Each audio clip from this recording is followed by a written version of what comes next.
या व्याख्यानमालेचं हे 34वे वर्ष आहे। मी मान्यवरांना विनंती करतो की त्यांनी व्यासपीठावरती आसनस्थ व्हावं। ही 34वी व्याख्यानमाला संपन्न होत असताना काल आणि 2 दिवसामध्ये या व्याख्यानमालेचं उद्घाटन महाराष्ट्रातील ख्यातनाम पत्रकार आणि विचारवंत राजू परुळेकर यांच्या हस्ते झालं। कालच्या सत्रामध्ये विख्यात अर्थशास्त्रज्ञ माननीय प्राध्यापक नीरज हातेकर सरांचं महाराष्ट्राचा बेरोजगारनामा या विषयावरती त्यांनी दुसरं पुष्प या ठिकाणी गुंफलं। आजच्या तिसऱ्या पुष्पासाठी आपल्यामध्ये उपस्थित असणारे ज्येष्ठ पत्रकार विचारवंत माननीय मधुकर भावे साहेब, आजच्या सत्राचे अध्यक्ष माननीय श्री अनिलजी पटेल, माजी अर्थराज्यमंत्री महाराष्ट्र राज्य तथा मराठवाडा शिक्षण प्रसारक मंडळाचे सन्माननीय सदस्य, याचबरोबर व्यासपीठावर उपस्थित असणारे माननीय ॲडव्होकेट सुखदेवजी शेळके, ज्येष्ठ विधितज्ञ छत्रपती संभाजीनगर, माननीय श्री द्वारकाभाऊ पात्रीकर साहेब, सदस्य मराठवाडा शिक्षण प्रसारक मंडळ, महाविद्यालयाचे सन्माननीय प्राचार्य अशोक तेजनकर सर, या व्याख्यानमालेचे समन्वयक डॉक्टर गणेश मोहिते, तसेच या व्याख्यानमालेसाठी उपस्थित असणारे मराठवाडा शिक्षण प्रसारक मंडळाच्या केंद्रीय कार्यकारिणीचे सन्माननीय सदस्य त्र्यंबकभाऊ पात्रीकर साहेब, देवगिरी स्थानिक नियामक मंडळाचे आदरणीय आमचे मार्गदर्शक पंडितरावजी हरसे साहेब, याचबरोबर शहरातील ज्येष्ठ नागरिक, पत्रकार बंधू, प्राध्यापक, विद्यार्थी मित्रांनो, या तिसऱ्या दिवशीच्या सत्रामध्ये मी पुन्हा एकदा आपले सर्वांचं शब्दसुमनांनी स्वागत करतो आणि मान्यवरांना विनंती करतो की ज्या महामानवांच्या नावे ही व्याख्यानमाला गेली 34 वर्ष चालू आहे, महात्मा ज्योतिरावजी फुले, छत्रपती शाहू महाराज, डॉक्टर बाबासाहेब आंबेडकर यांच्या प्रतिमेला अभिवादन करण्याचं मी विनंती करतो।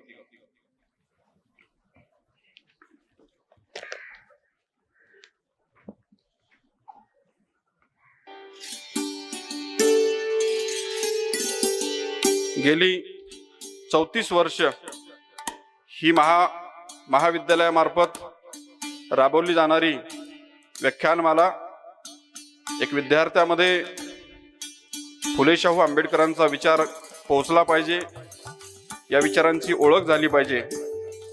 त्याचबरोबर येथील प्राध्यापक सर्वांनाच या विचाराची एक मेजवानी या व्याख्यानमालेच्या माध्यमातून मिळत असते। अनेक मान्यवर या व्याख्यानमालेमध्ये व्याख्यान दिलेले आहे, त्यापैकीच आज महाराष्ट्राची 65 वर्ष या विषयावरती ज्येष्ठ पत्रकार मधुकर भावे सरांचं व्याख्यान या ठिकाणी होणार आहे। यांच्या व्याख्यानांची मांडणी या ठिकाणी ते करणार आहेत। धन्यवाद सर। यानंतर या ठिकाणी स्वागत समारंभाचा कार्यक्रम होणार आहे। मी आजच्या कार्यक्रमाचे अध्यक्ष माननीय श्री अनिल पटेल सरांचं स्वागत या व्याख्यानमालेचे समन्वयक डॉक्टर गणेश मोहिते सरांनी करावं अशी मी त्यांना विनंती करतो।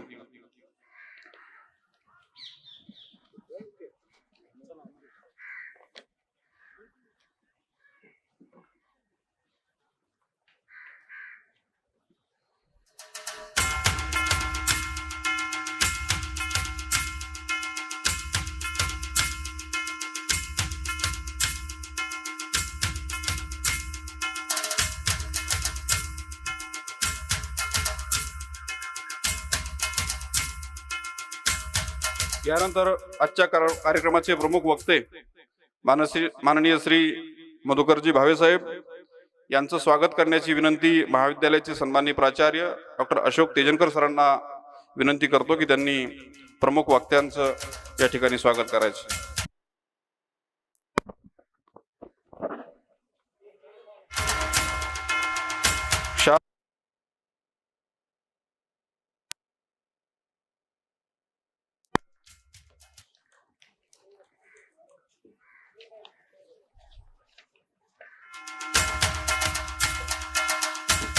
माननीय सरांनी प्रमुख पाहुण्यांचं स्वागत केलेलं आहे. यानंतर आजच्या कार्यक्रमाचे प्रमुख पाहुणे व्यासपीठावर उपस्थित असलेले माननीय ॲडव्होकेट सुखदेवजी शेळके यांचं स्वागत करण्याची विनंती डॉक्टर सुलक्षणा जाधव मॅडम यांना करतो की त्यांनी ॲडव्होकेट सुखदेव शेळके साहेबांचं स्वागत करावं.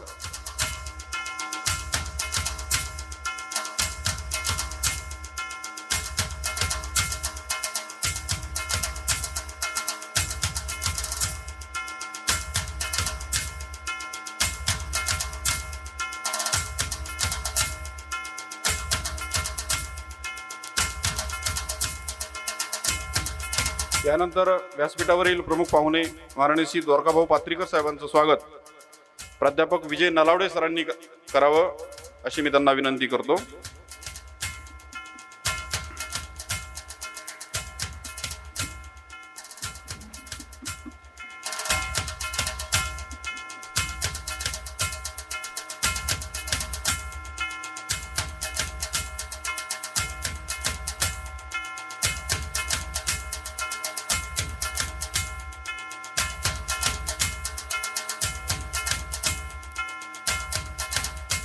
धन्यवाद. या छोट्याशा सत्कार समारंभानंतर व्यासपीठासमोरील सर्व मान्यवरांचे परत मी एकदा शब्दसुमनाने स्वागत करतो आणि कार्यक्रमाच्या नियोजित याच्या प्रोटोकॉलमध्ये थोडा बदल करून आजच्या व्याख्यानमालेच्या तिसऱ्या पुष्पाचे अध्यक्ष माननीय श्री अनिलजी पटेल साहेब माजी अर्थ राज्यमंत्री महाराष्ट्र राज्य तथा मराठवाडा शिक्षण प्रसारक मंडळाचे सन्माननीय सदस्य यांना अशी विनंती करतो की त्यांनी आपलं अध्यक्षीय मनोगत या ठिकाणी व्यक्त करावं. माननीय श्री अनिलजी पटेल साहेब. देवगिरी महाविद्यालयाच्या आजच्या ह्या शाहू फुले आंबेडकर व्याख्यानमाला यातील प्रमुख वक्ते ज्यांचं भाषण ऐकायला आपण सर्व आतुर झालेलं आहात ते आमचे ज्येष्ठ मार्गदर्शक मधुकर भावेजी, व्यासपीठावर उपस्थित प्रमुख पाहुणे ॲडव्होकेट सुखदेवजी शेळके साहेब, माननीय द्वारकाभाऊ पात्रीकर ज्यांनी या कार्यक्रमाचे आयोजन केलेलं आहे, त्यांच्याकडे डॉक्टर गणेश मोहिते, प्राध्यापक तेजनकरजी, व्यासपीठाच्या समोर प्रेक्षकात बसलेले आमचे सर्व जुने सहकारी पंडितरावजी आर्चे साहेब, डॉक्टर सुभाष सराफ असतील, उपस्थित सर्व मित्र आणि श्रोते बंधूंनो, खरं म्हणजे प्रोटोकॉलमध्ये मीच बदल करायला लावला आहे. सध्या बरेच प्रोटोकॉल बदलले गेलेले आहेत. मग राजकीय प्रोटोकॉल असतील किंवा आपण रोजच्याच व्यवहारात जे पाहतो ते सगळंच बदललेलं आहे. आणि त्यासाठी खरोखर अशा ह्या व्याख्यानमाला ज्याचा 34वा वर्ष आहे आणि माझं नशीब असं आहे नाईट वॉचमन म्हणून ओरिजिनल कॅप्टन आला नाही म्हणून माझी आज इथं मला संधी मिळालेली आहे. त्यामुळं भावे साहेबांच्या आधी म्हटलं आपण 2-4 ओव्हर तर कशा बी खेळून काढू शकतो, कारण भावे साहेबांचा संस्कारच आमच्यावर झालेला आहे. भावे साहेबाला मी नगराध्यक्ष होतो तेव्हापासून तो ओळखतोच, परंतु विलासरावजी बरोबर त्यांचे आमच्या अनेक वेळ संबंध आलेले आहेत आणि एक विलासरावचा कार्यकर्ता म्हणून ते नेहमीच मला पाहायचे. आणि आता त्यांनी येताना मला विचारलं, अनिल तुझं वय काय? म्हटलं आता सांगायला हरकत नाही, कारण की केस आता पांढरेच ठेवले मी. म्हटलं तर 75 वर्षाचे झालेलो आहे.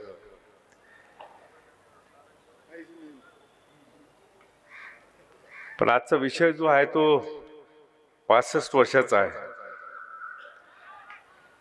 पण ह्या विषयामध्ये खरोखर भावेसाहेब तुम्ही काय सांगणार याचं मला उत्सुकता लागली. कारण की मागच्या 65-70 वर्षामध्ये आपण जे पाहिलेलं आहे, अनुभवलेलं आहे, जे नेहमीच आपण लोकांना मांडलेलं तुमचं मत, परिवर्तन झालेले अनेक स्थित्यंतर झालेले आपण पाहिलेले आहेत. परंतु आज जी देशाची परिस्थिती आहे ती जर खऱ्या अर्थानं पाहिलं तर आपण नवीन कुठेतरी देशामध्ये आलेलो आहोत का काय असं वाटू लागलेलं आहे. आणि म्हणून कालचं आपण नीरज हत्तेकरचं आणि यांचं भाषण राजू परुळेकरचं ऐकलं असेल. खरोखर ह्या लोकांची भाषणं ऐकून तरुणांची मनं कुठतरी जागृत झाली पाहिजे. आम्ही त्या पिढीतले आहोत जे मराठवाडा विकास आंदोलनामध्ये आम्ही कामं केलेले होते. इथं बसलेल्यापैकी, समोर बसलेल्यापैकी, आणि त्यामधून आम्हाला वाटायचं की मराठवाड्याला आणि महाराष्ट्राच्या मिळालेल्या स्वातंत्र्यामध्ये विकासाची काही गोष्टी आपल्याकडे आल्या पाहिजे. आणि त्या दृष्टीनं आम्हाला जी संधी मिळाली राजकारणातील ती आम्ही त्याच्यातून काही मिळवायचे प्रयत्न केले. परंतु आजच्या नवीन पिढीला विशेष करून हा देश कुठल्या दिशेने जात आहे याचा संभ्रम पडलेला आहे. मी यामध्ये जास्त आपला वेळ घेणार नाही, परंतु भावेसाहेबांचं खरं म्हणजे जे योगदान आहे ह्या वयात सुद्धा त्यांनी आता गप्पा मारताना सांगितलं का चांगलं वाचा, चांगलं ऐका, ज्यांना व्यवस्थित झोप येते, सकाळी व्यवस्थित सगळं पोट नीट होतं, त्यांची प्रकृती आणि विचार आणि आचार सगळेच चांगले राहतात. अशा या तपोवृद्ध ज्यांनी आतापर्यंत अनेक लेख लिहिलेले आहेत, अनेक पुस्तकं लिहिलेली आहेत, अशा या वक्त्याचं आज आपल्याला, ज्येष्ठ पत्रकाराचं आज भाषण आपल्याला ऐकायला मिळू लागलेलं आहे. आणि त्याची जी सडेतोड मांडणी त्याच्यामध्ये असते, अनेक लोकांना त्याचे आसूड ते ओढतात, परंतु ते ऐकायला त्या पद्धतीचे लोक ज्यांच्यासाठी आहे ते तरुण मला आज इथे जास्त दिसत नाहीये. मी तेजनकर सरांना विनंती करेल का आता आपण तर नेहमीच हे करतोय, 34 वर्ष हे करतोय, परंतु हे करत असताना खरा जो आमचा उद्देश आहे की शाहू फुले आंबेडकरांचे विचार हे लोकांपर्यंत न्यायचे असतील तर अशा व्याख्यानमालांचे आयोजन आपण करतच आहोत, परंतु त्याचा लाभ श्रोत्यांनी जास्तीत जास्त घेतला पाहिजे असंच मी म्हणेल. आणि मी विनंती करेल भावेसाहेबांना का आज खरोखर मी स्वतःला धन्य समजतो का मला त्यांचं भाषण तर नेहमीच ऐकलेलं आहे, अनेक कार्यक्रमाला मी त्यांच्या उपस्थित राहिलेलो आहे, परंतु अध्यक्षीय भाषण त्यांच्या आधी करून त्यांचं भाषण ऐकण्याची संधी मला मिळण्याची पहिली वेळ आहे. मी स्वतःला धन्य समजतो आणि थांबतो. जय हिंद, जय महाराष्ट्र. धन्यवाद साहेब. एकूणच आपण आपल्या मनोगतामध्ये फुले शाहू आंबेडकरांचा विचार विद्यार्थ्यापर्यंत पोहोचला पाहिजे ही व्याख्यान मला गेली 34 वर्षे हे काम करतच आहे, परंतु हा विचार आणखी विद्यार्थ्यापर्यंत कसा पोहोचला जाईल याच्या दृष्टिकोनातून आम्ही निश्चित प्रयत्न करू अशी मी आपणास ग्वाही देतो.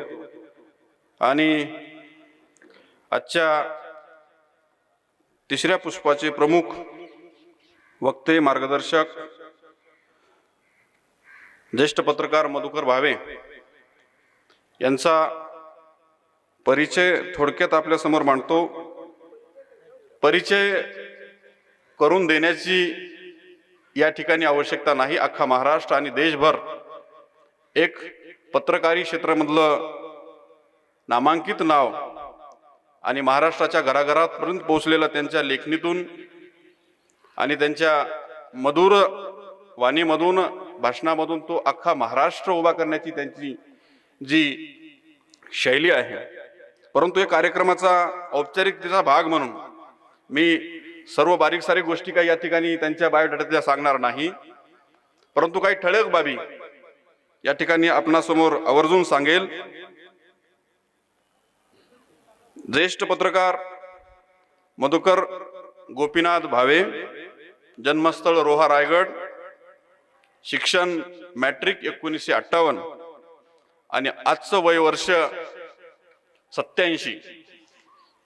सरांची एकूण पत्रकारितेमधली एकूण सेवा 65 वर्षाची आहे। त्यांची पत्रकारितेची सुरुवात 1957 पासून जरी झाली असली तरी खरी नावरूपाला आली 1959 मध्ये। त्यांनी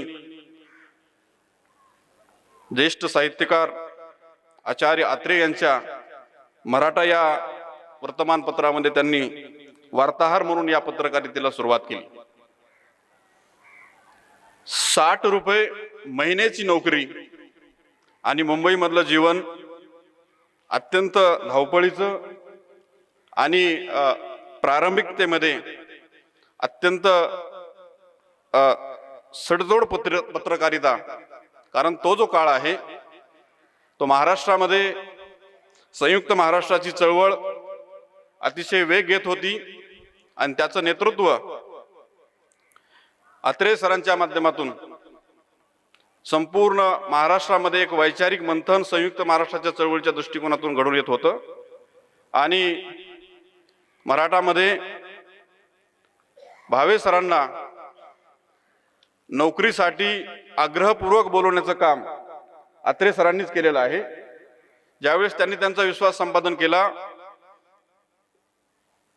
आचार्य आत्रेंच्या संयुक्त महाराष्ट्राच्या चळवळीच्या संदर्भात होत असणाऱ्या लाखोंच्या सभा, जवळपास 300 सभांचं वृत्तांकन करण्याची अविस्मरणीय कामगिरी मधुकर भावे सरांनी केलेली आहे। दुसरी एक महत्वाची गोष्ट आहे, संयुक्त महाराष्ट्राच्या चळवळीला यश आलं। 1 मे 1960 रोजी महाराष्ट्र राज्याचा मंगल कलश यशवंतराव चव्हाण साहेबांनी महाराष्ट्रामध्ये आणला आणि महाराष्ट्र राज्याची स्थापना झाली। त्यानिमित्त मुंबईच्या शिवाजी पार्कवरती तत्कालीन भारताचे पंतप्रधान पंडित जवाहरलाल नेहरू यांच्या प्रमुख उपस्थितीमध्ये झालेल्या प्रचंड सभेचं वार्तांकन करण्याचं भाग्य देखील भावे साहेबांना लाभलेलं आहे। याच काळामध्ये संयुक्त महाराष्ट्राची चळवळ, समाजवादी चळवळीतील प्रमुख कार्यकर्ता म्हणून देखील त्यांनी अत्यंत भरीव योगदान दिलेलं आहे। 1970च्या दशकात भावे साहेब लोकमत या वर्तमानपत्राशी जोडले गेले। त्यांनी मुंबईमध्ये कार्यरत असताना मुक्काम पोस्ट मुंबई हे जे सदर चालवलं, हे वाचकांसाठी अतिशय उत्सुकतेचा विषय होता। खूप मोठ्या प्रमाणात वाचकांनी त्यांना पसंती दिली। ज्यावेळेस भावे साहेब 1990च्या दशकात दिल्लीला गेले, लोकमतचे प्रतिनिधी म्हणून काम करत असताना दिल्लीतील राजकीय वाटचालीची टिप्पण करणारे लोकमत मध्ये उत्तर दक्षिण हे सदर त्यांनी सुरू केलं, ते देखील तितकंच लोकप्रिय झालेलं होतं। दरम्यानच्या काळामध्ये पेटलेला पंजाब आणि तत्कालीन गृहमंत्री यांच्या सूचनेनुसार सरांनी पंजाबचे 24 दौरे केले आणि या दौऱ्यामधून अतिशय महत्त्वपूर्ण माहिती गृहमंत्र्यांना पुरवलेली होती। त्यावेळेस त्यांनी लोकमतमध्ये बुलेट ते बॅलेट हे देखील एक अतिशय लोकप्रिय सदर त्यांनी चालवलं होतं, ते देखील वाचकांच्या पसंतीला उतरलेलं होतं।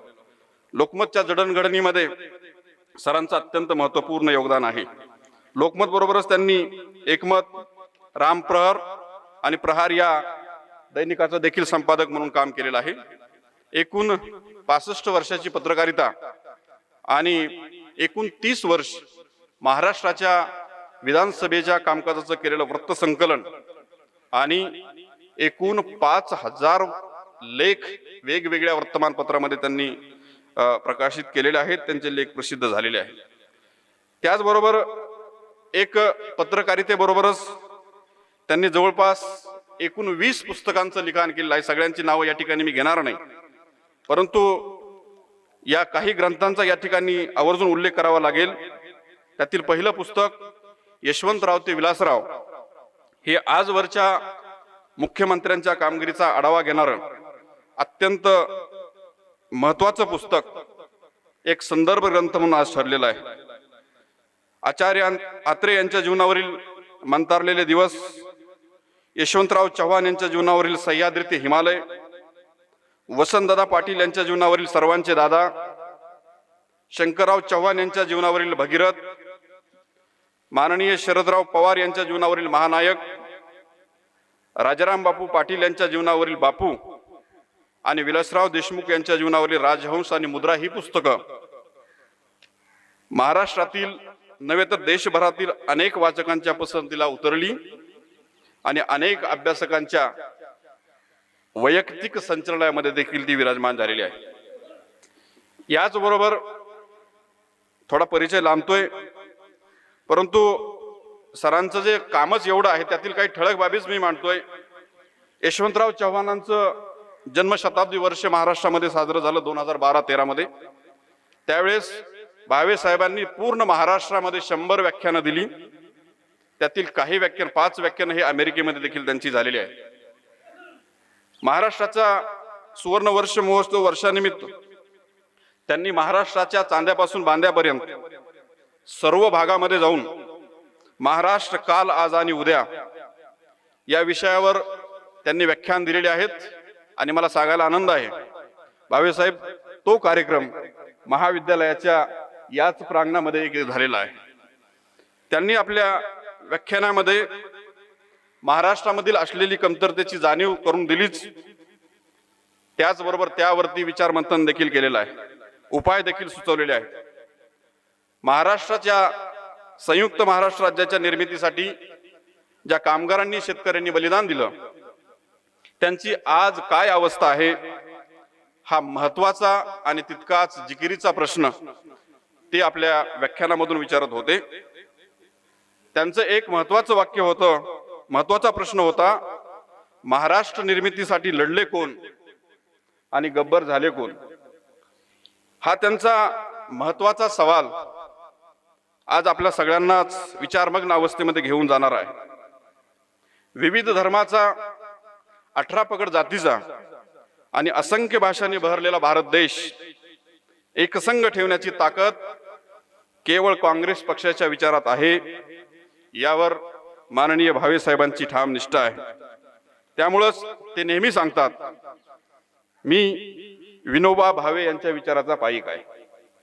असे ज्येष्ठ पत्रकार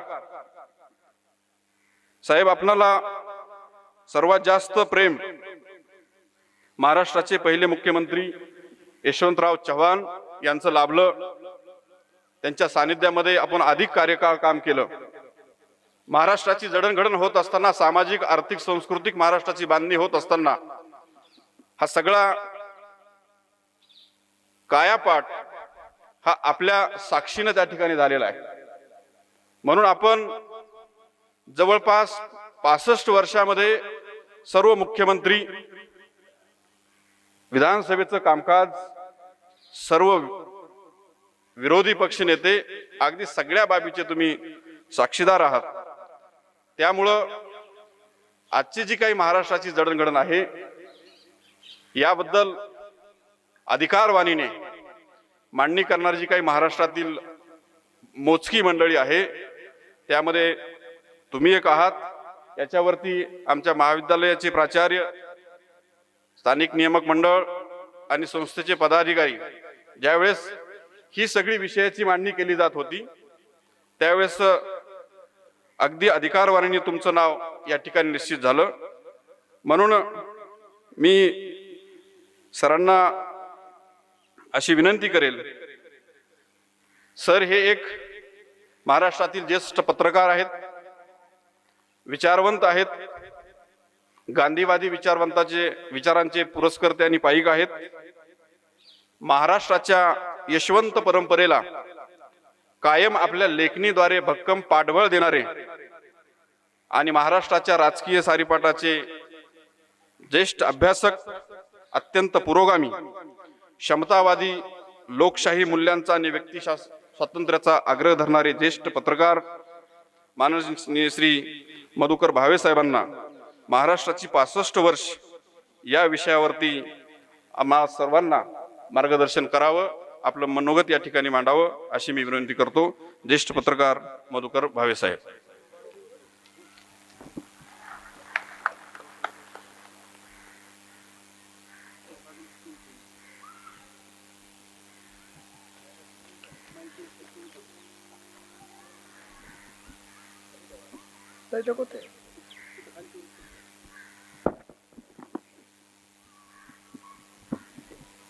महाराष्ट्राचं कुलदैवत छत्रपती शिवराय,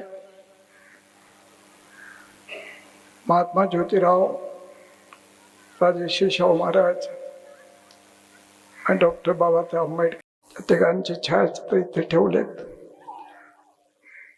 महाराष्ट्राचे सांस्कृतिक, सामाजिक आणि राजकीय महागुरु यशवंतराव करमेर भाऊराव या सर्वांना पहिल्या प्रथम मनपूर्वक अभिवादन करतो.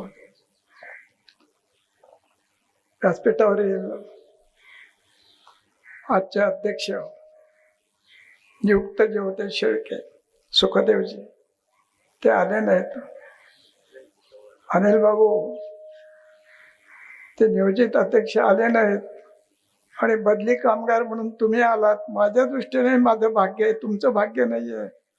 अनिल बाबूची माझी भेट त्यामुळे फार वर्षानंतर आज झाली. आणि मंत्री नाही तर नाही, पण माझी मंत्री तरी आहे, एवढं काही कमी आहे का? आणि ते म्हणाले त्यांचं वय 75 आणि म्हणाले माझे केस पांढरे झाले. आता माझं 87, माझे केसच गेले सगळे. आजच्या कॉलेजचे प्राचार्य अशोकजी,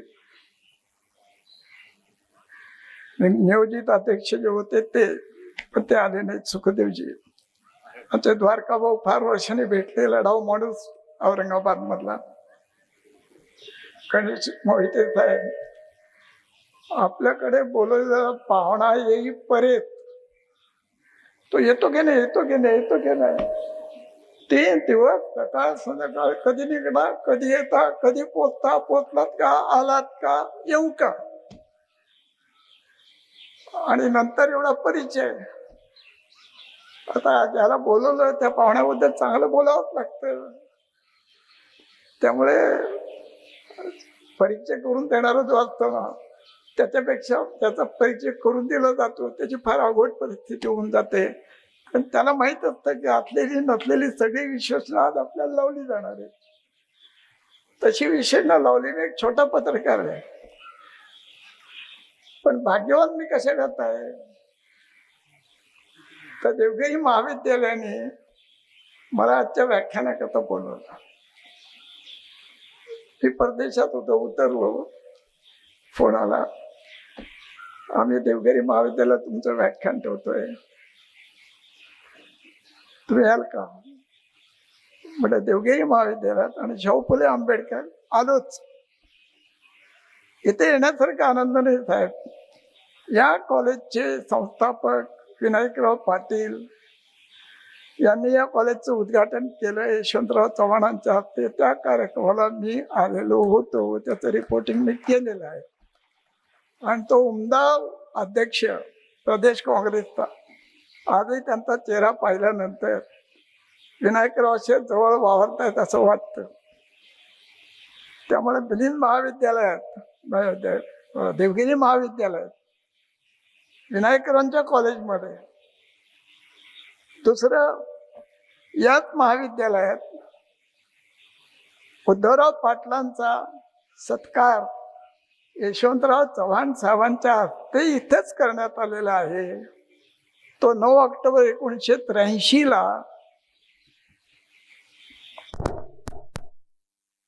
आणि तो कार्यक्रम त्या दिवशीच्या लोकमतमध्ये मी उद्धवराव साहेबांवर लेख लिहिलेला होता. आणि इथे पंडितराव आरशे बसलेले आहेत, इकडे शेळके साहेब बसलेले आहेत. याच मंडळींनी पुढाकार घेऊन उद्धवरावांचा सत्कार याच महाविद्यालयात केला होता. मी उद्धवरावांवर त्याच दिवशी लेख लिहिला होता. आणि नादो मानवर त्या उद्धवरावांच्या कार्यक्रमाला पळस खेळून 50 वारकऱ्यांची दिंडी टाळ वाजवत घेऊन आलेले होते.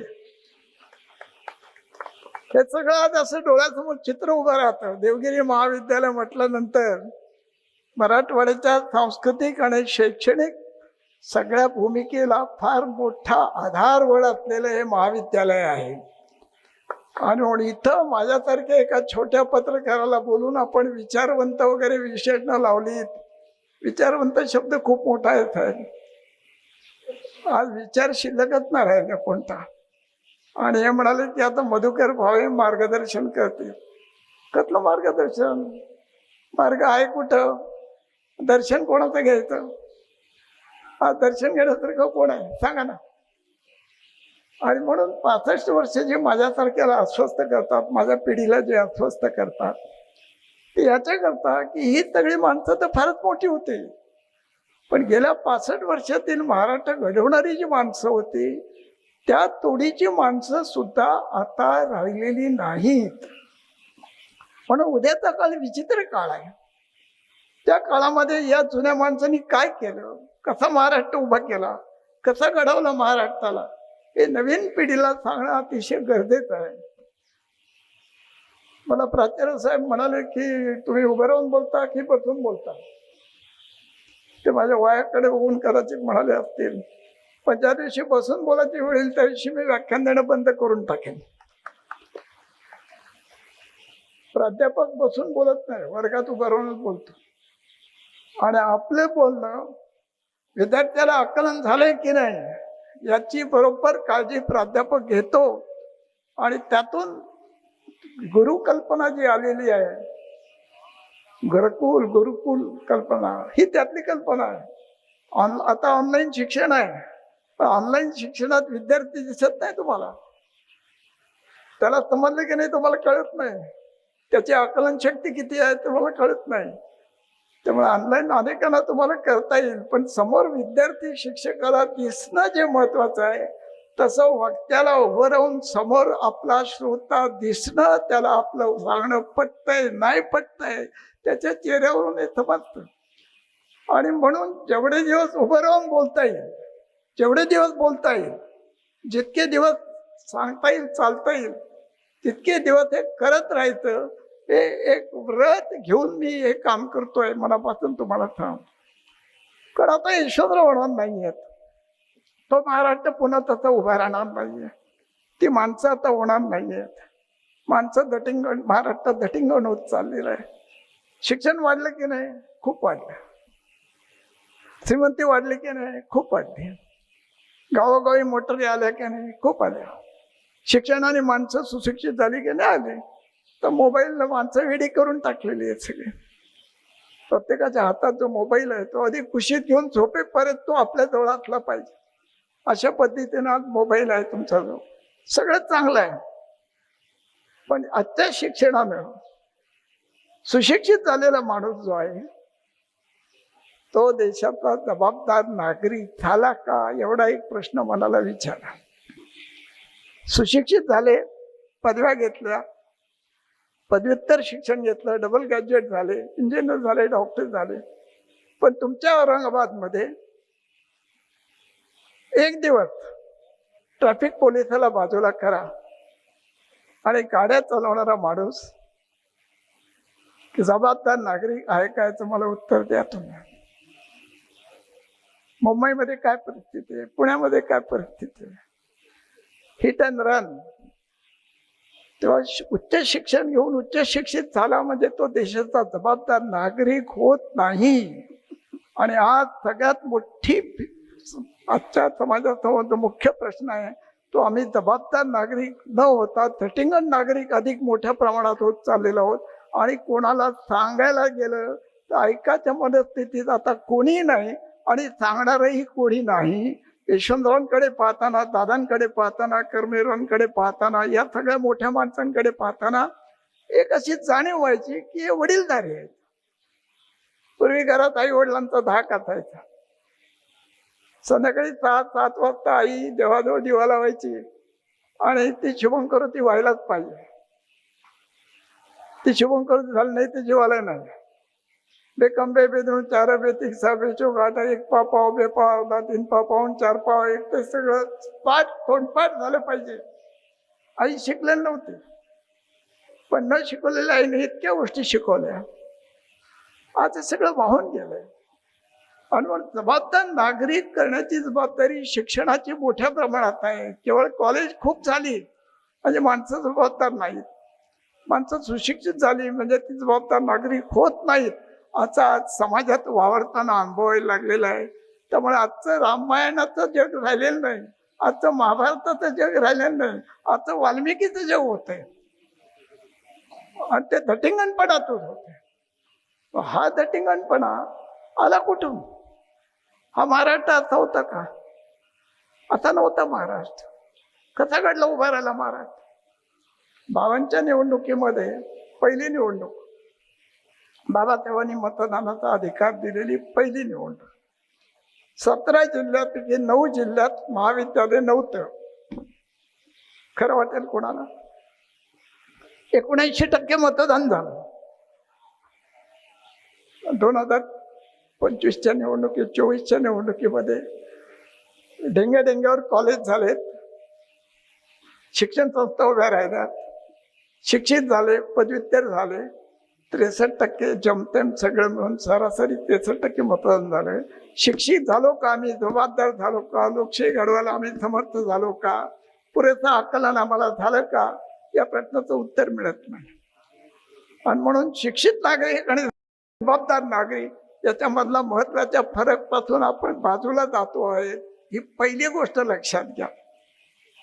माझ्या पिढीचं गुणगान करण्याकरता म्हणून सांगत नाही, पण आज समाजात चुकलं तर त्याचा कान धरणारा माणूस कोण आहे त्याचं मला नाव सांगत. आज ती माणसं राहिलेली नाही आहे.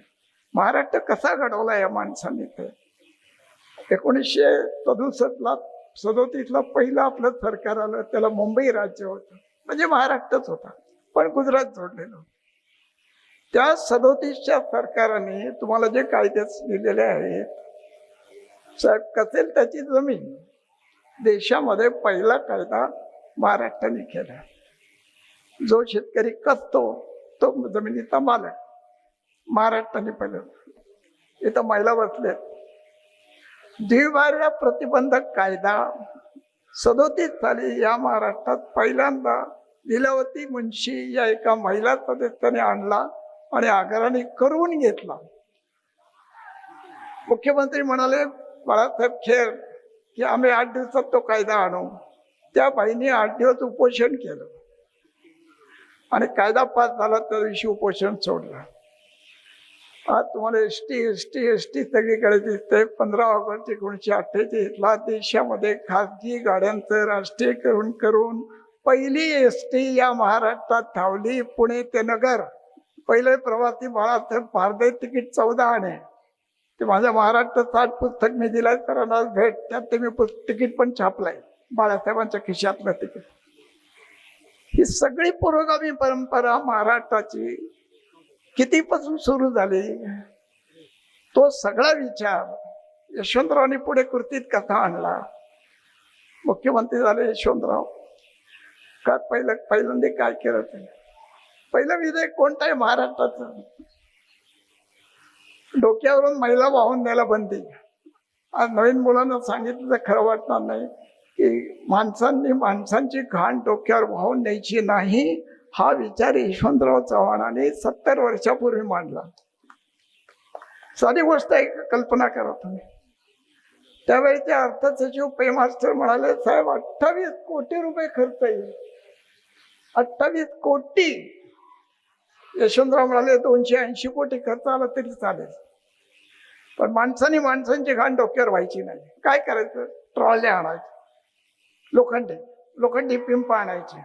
आणि एवढंच नव्हे तर त्या समाजातले त्रिकमदास मेमजादे त्यांना पुण्यात भवानी पेठेमध्ये उभं करून यशवंतराव चव्हाणांनी आमदार केले 1962 साली. साहेब, सामाजिक दृष्टिकोन असलेला माणूस काय करू शकतो? 62ला मेमजादे निवडून आले, 67ला मेमजादे निवडून आले. त्यापूर्वी संयुक्त महाराष्ट्र होताना बघायला होतं.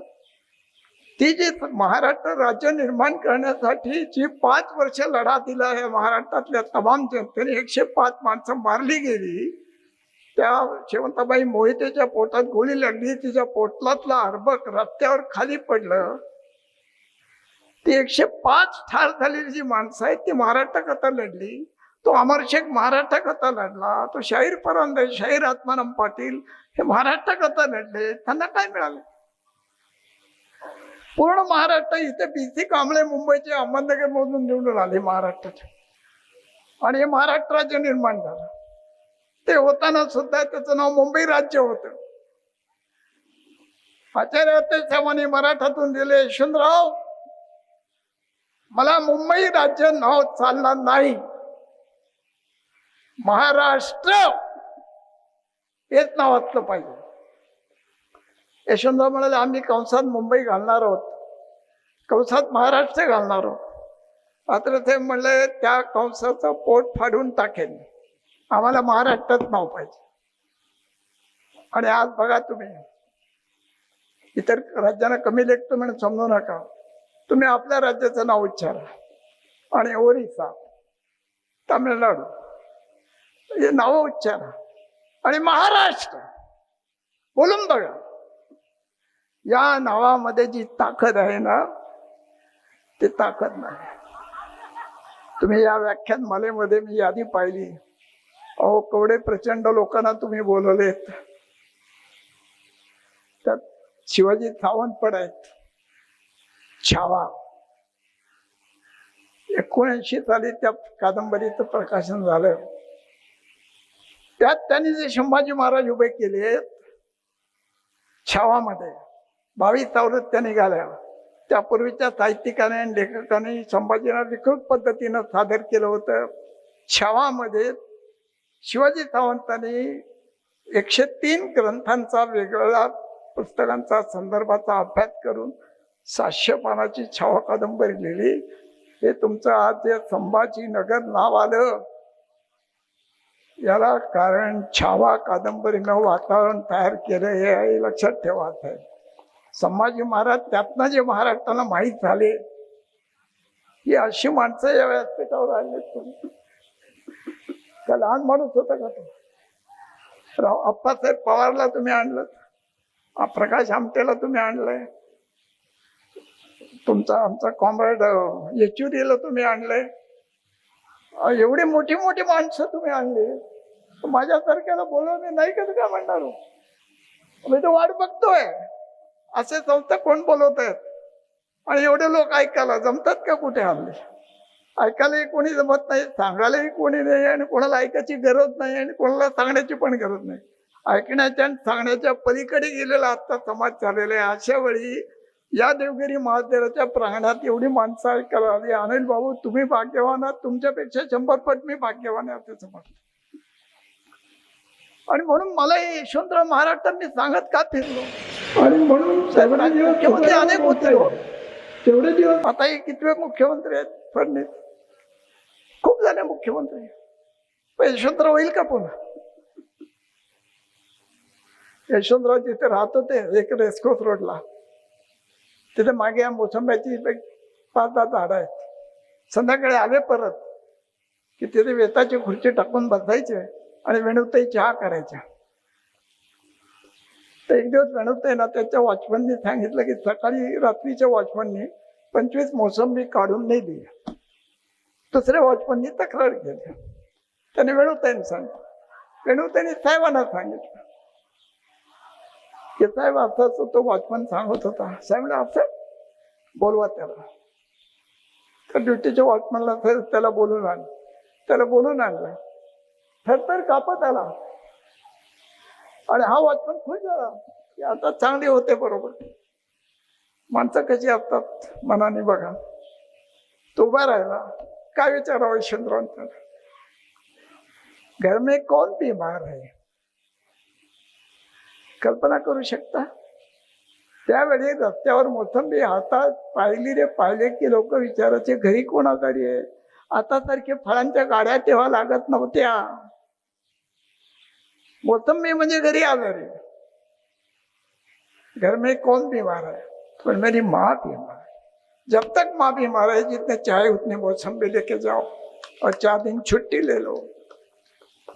साहेब, मुख्यमंत्री यशवंतरावपेक्षा, गृहमंत्री यशवंतरावपेक्षा, संरक्षण मंत्री यशवंतरावपेक्षा माँ बीमार है तब तक चाहे उतनी मौसम्बी लेके जाओ हे म्हणणारे यशवंतराव खूप खूप खूप मोठे आहे, ते लक्षात ठेवा.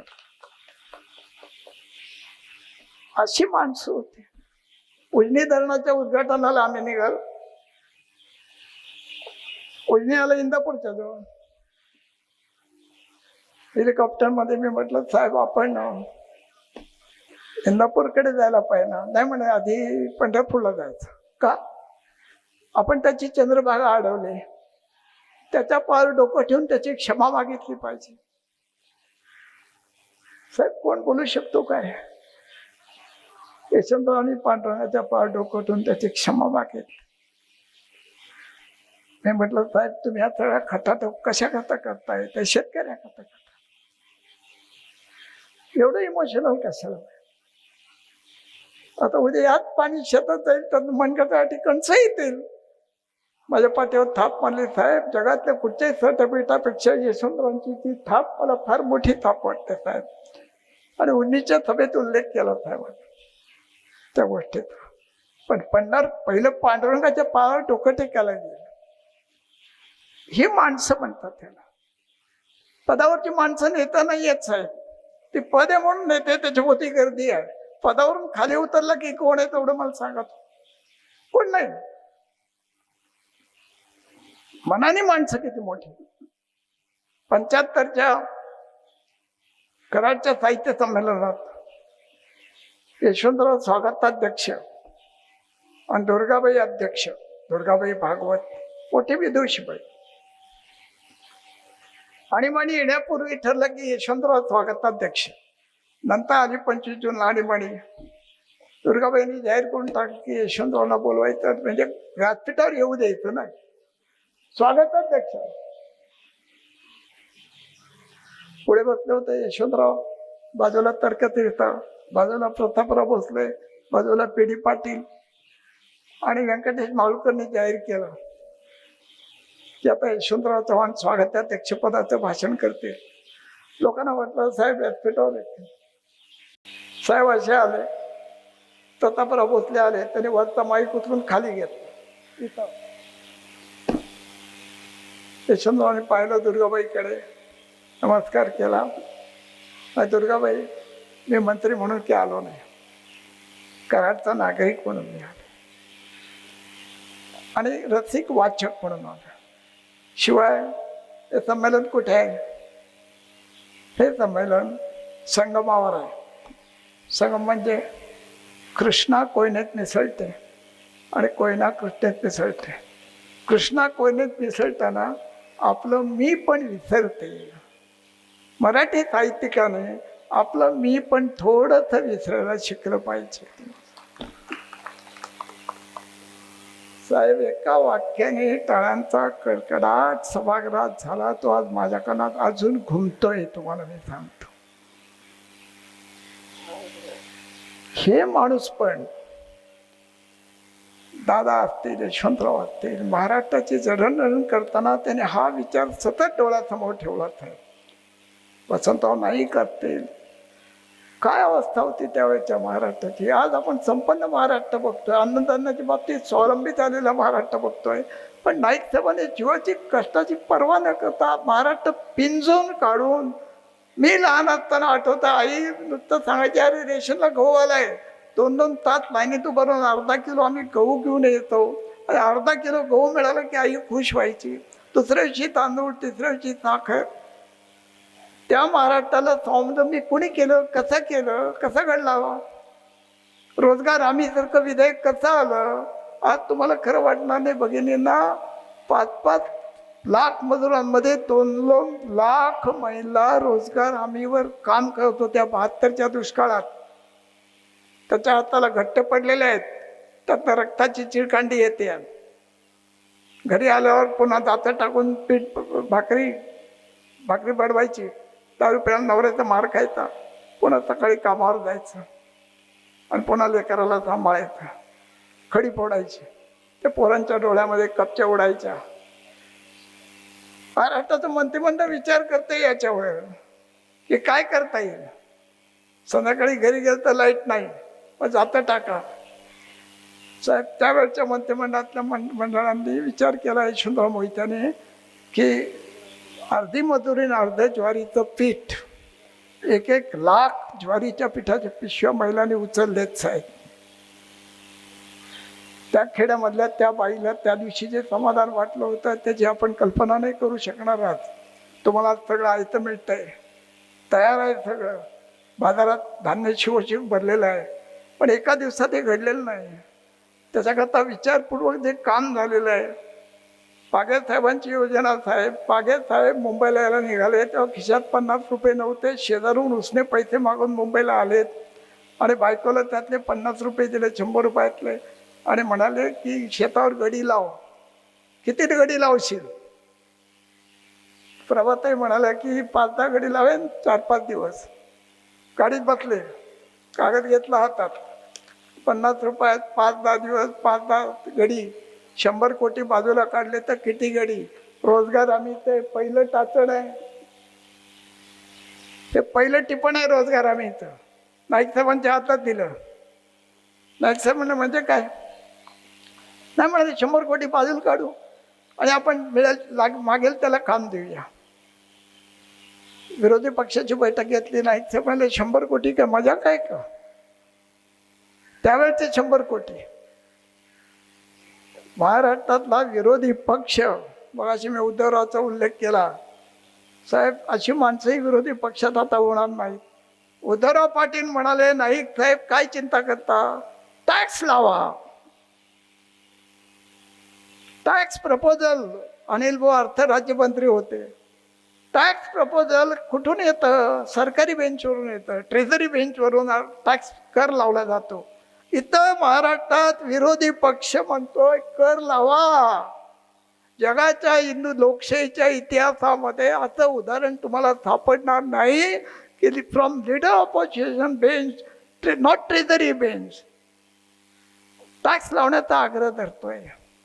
आणि एस टीच्या तिकिटाच्या मागे जे 15 पैसे आहेत, हे 15 पैसे रोजगार हमीचा कर आहे साहेब. 168 कोटी रुपये उभे राहिले महाराष्ट्रात आणि 5 लाख कामं उभी राहिली साहेब.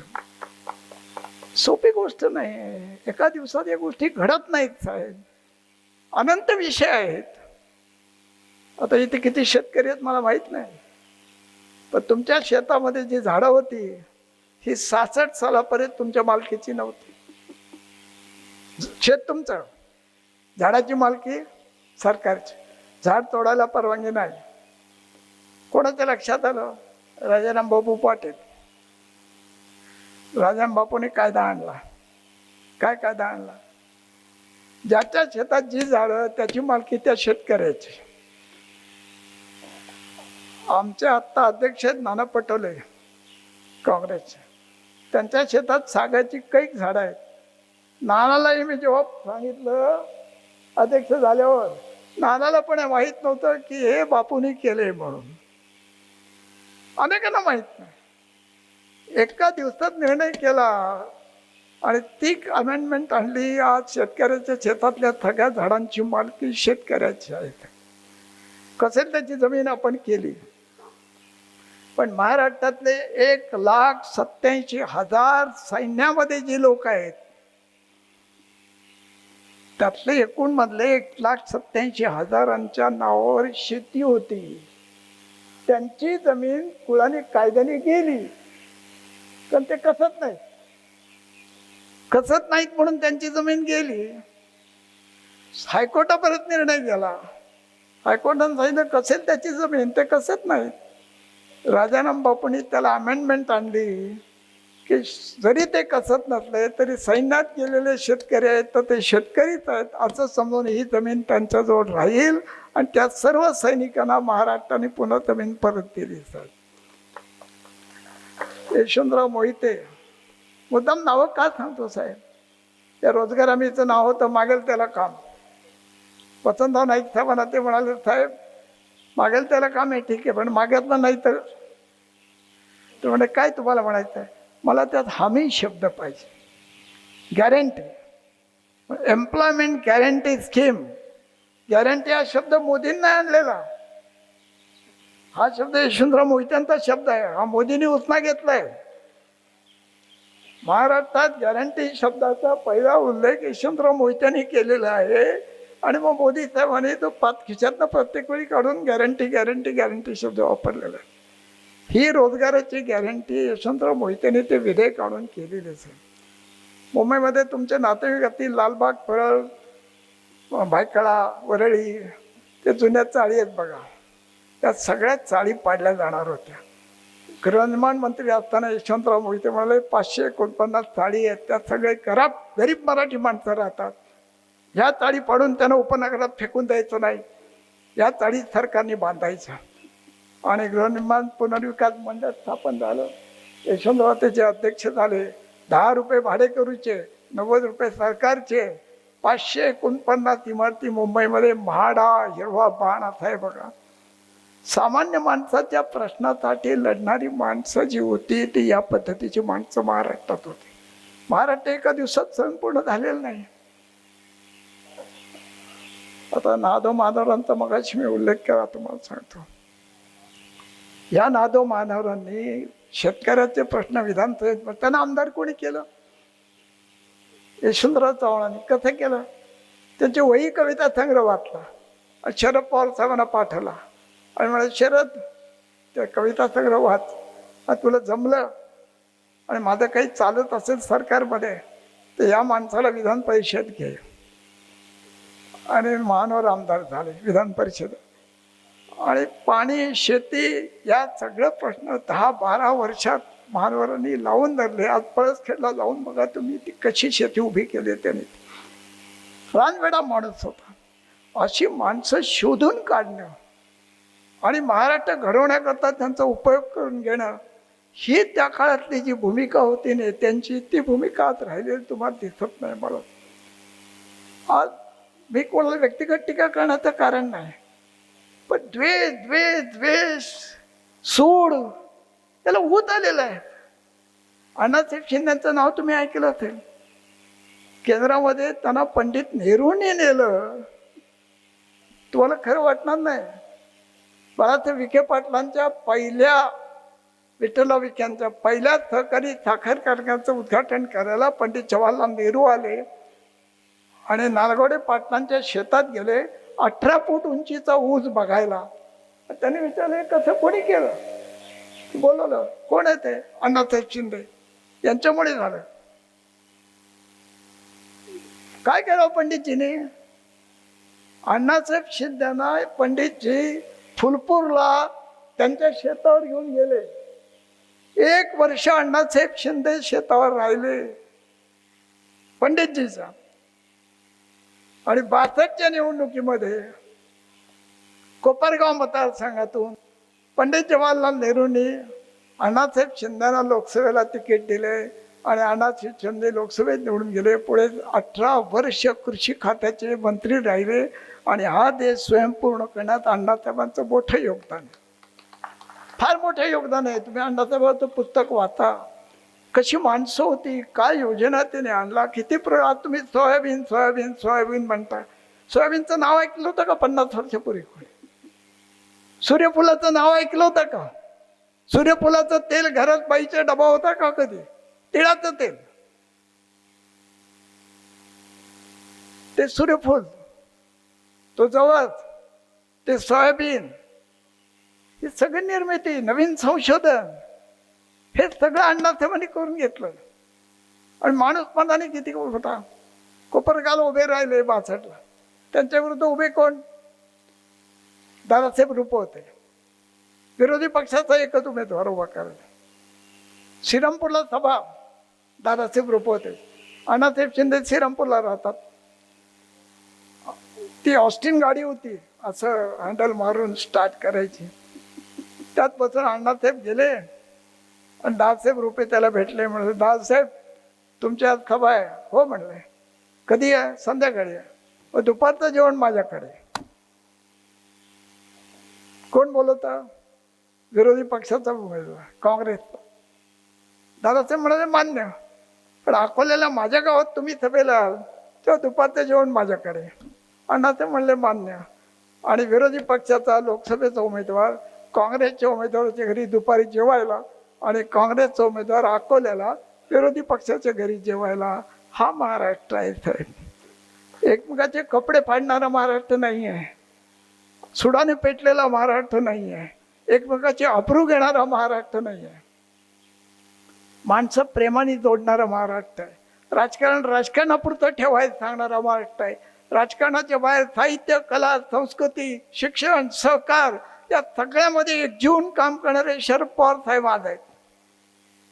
आज कोणाचा कान धरण्याची ताकद असेल तर फक्त एका त्या नेत्यामध्ये. बाकी आज महाराष्ट्रात नेता शिल्लक राहिलेला नाही. कोणी की जो दुसऱ्याला कोणाला चुकेल तर सांगू शकेल म्हणून. मला नाव सांगा तुम्ही. सगळे प्रश्न सुटतील, पण नेतृत्वाचा प्रश्न सुटणार नाही साहेब. पदावरचा माणूस नेता नाही आहे. मी पुन्हा पुन्हा सांगतो तुम्हाला, सत्तेवरचा माणूस मुख्यमंत्री होऊ शकतो. पदावरचा माणूस नेता मुख्यमंत्री होऊ शकेल, पण मुख्यमंत्री नेता असेलच असं धरून चालू नका. आज ती महाराष्ट्रात मानव आहे. वसंतदादांचं नाव तुम्हाला सगळ्यांना माहिती. छातीवर गोळी केलेला माणूस. काय माणसं होती होई. क्रांतिसिंह नाना पाटील. वाचा मुलांना, वाचा तुम्ही. विद्यार्थ्यांनी वाचलं पाहिजे. 47 साली स्वातंत्र्य मिळालं महाराष्ट्र देशाला, पण 42 साली सातारा जिल्ह्यात काँग्रेसचा तिरंगा फडकलाय. क्रांतिसिंहाने फडकवला. 5 वर्ष भूमिगत राहून लढा देणारा माणूस काय ताकदीचा होता. त्याची आजी मरायला टेकली.